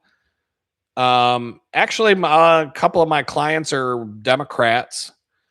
If we're going to get into that, the client that the client that keeps me the most employed is a liberal. Let's see. But I never said that all Republicans are scumbags. My best friends that let me stay there. Well, he's not a Republican or a Democrat. He's one of me. But he definitely wasn't going to vote. He voted for Trump. But him and his whole family, they're not down with Trump anymore. Same reasons I'm not. But anyway, back to the photos. I've got tens of thousands of photos like this. It's harder than it sounds to upload these to places to sell. Very difficult. Just to get one photo up for sale in multiple places is hours worth of work sometimes. So it's something I need to put time in on. But once it's out there and once it's available, it's passive income that I never have to touch anything to earn money from again. And it will just keep coming on a perpetual basis. Right here, there's an Amazon affiliate link. If you click on that, if you're going to buy something from Amazon, you can just roll. If you're watching the replay, what you noticed, I waited 3.5 hours to give the plugs.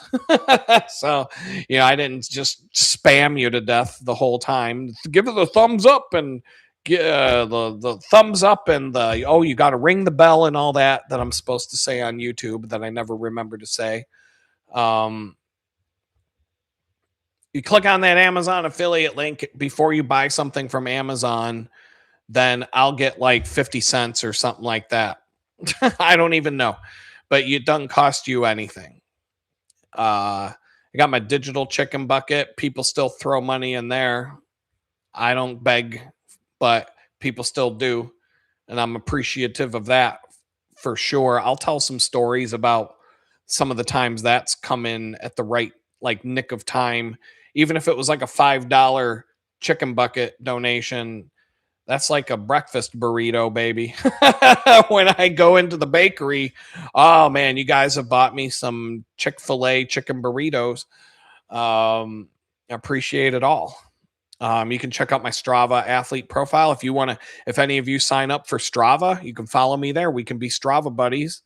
And if you want to look at my professional work, it's all there too.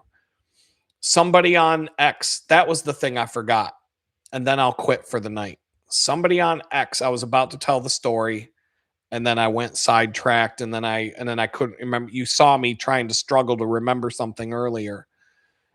Somebody on X was accusing me of lying about having gone to federal prison for a tweet. And I'm like, are you? And I'm like, I go, number one, my name's right there. You can go to my Twitter profile and there's a link right at the top. I don't put my full name on my Twitter profile, but I'm not hiding either. There's a fucking link to the thing I just showed you. My Twitter profile links to that link tree. There I am. It's all right there. It's like, if you're that fucking retarded that you can't figure out who I am and look me up on Google, then you're truly fucking retarded. And I said that to the guy he was accusing. A lot of Republicans are out there telling me that I'm lying about having gone to prison because nobody would go to prison for a Twitter post. And so and I've been accused of this many times. And I'm like, it's not hard to find. And so this asshole was getting mad because I didn't put my last name on my Twitter profile. And he thought my last name was Adam Litgood. And he was getting all pissy with me back and forth in the comments and shit about it. And I'm like, are you that I was asking the dude, I'm like, are you that fucking retarded? You can click on the link on my profile right there. It takes you right to that fucking link tree. Every single thing about me is there. Not just my YouTube channel, everything. And then you can click another link to go to my professional thing. You can find me on fucking LinkedIn and everywhere else. You can find my name in 2 clicks of the fucking mouse. And if you go to YouTube, it's right fucking there. And So I'm not hiding. I can't even hide from the search engines with that. And if you go to Google and type in my name, what pops up? 500 fucking news articles about what happened to me. And so I was just like, you're a fucking retard. I was just telling this guy, you're a fucking retard. But I deal with these people a lot. People will come out and say, I'm lying about everything that I say about having been in prison for a tweet. And I'm like, all of my friends and everybody who knows me found out that I went to prison for a fucking tweet because they saw it on Fox News, ABC News, CBS News, CNN. They read it in the fucking USA Today, the Washington Times, the Washington Post, the New York Times, all of it. Every single fucking newspaper and TV news show in the country told America that I'd just been arrested and went to fucking jail for a tweet, a Gab post. I always say it was a Twitter post because it's kind of like when you tell people you're from New York, they go, "Oh, I've been to Manhattan before." And it's like, no, bitch, I'm from New York State, Rochester. Oh, how? Well, that's just right around the corner from Manhattan. No, it's a 6-hour drive. So if I told everybody it was a Gab post, what the fuck is a Gab? I would have to spend half an hour every single fucking time I tell somebody I went to prison for a Gab post. I'd have to spend 20 minutes explaining what the fuck Gab is to people. There's like 5 people in the world who would know what Gab is. So I just say a tweet, a Twitter post, because that's essentially what Gab is, basically a clone of Twitter. That's the social media platform that it was based off of. And it's easier to say. It's easier to say I went to jail for a tweet than it is to say, because frankly, if I had posted that to Twitter, the fucking automatic bots would have kicked me off Twitter. It would have deleted that. They wouldn't have let me even post it. But either way, like they've put people in prison for saying some shit on YouTube and other platforms. So I just say a tweet because it's easy. It's easier. It's like saying, but it's because people's mentality, it's kind of like along the same lines as when I tell someone I'm from New York, they automatically assume I'm from New York City because I'm talking about Pittsburgh, Pennsylvania, which is a 4-hour drive from Rochester, New York, and a 6-hour drive from New York City. And people in Pittsburgh, if you tell them from New York, they'll assume you're from New York City. And it's like, it's the state next door, for fuck's sake. Have you ever looked at a fucking map before? You fucking inbred retards. Have you ever seen a map before? New York State is bigger than Pennsylvania. And it's right above your state. It's the one up there. And it's a whole fucking state with a whole bunch of shit in it. And but you could tell someone from Pittsburgh that you're from New York and they would assume you're from New York City. I swear to God, not everybody, but I have ran into people from Pittsburgh that when I tell them, and they've grown up and lived in Pittsburgh their whole life, and you say you're from New York and they're like, oh, Manhattan, New York City. They don't even know that there's a whole fucking New York State right up there, 2 hours away. It takes 2 hours to drive from Pittsburgh to New York State. They don't even know that there's a state. All they know is the city. And so you can't be like, I'm from Rochester. Where the fuck's that? New York. Oh, Manhattan. I used to know somebody on West 83rd Street, blah, blah, blah. And I'm like, no, you bitch, I'm from Rochester. It's closer to Pittsburgh than New York City is. Rochester's a 4-hour drive from here. Manhattan is 6, and that's without traffic. So I don't know. But now we're at 3 minutes. Oh, I should do the esoteric closeout today. We're at 3 minutes and 33 seconds and 22 seconds. So I'm going to wait until exactly 3 minutes, 33 seconds, or 3 hours, 33. Here we go. 1, 2, 3. I'm out. Oh, didn't work.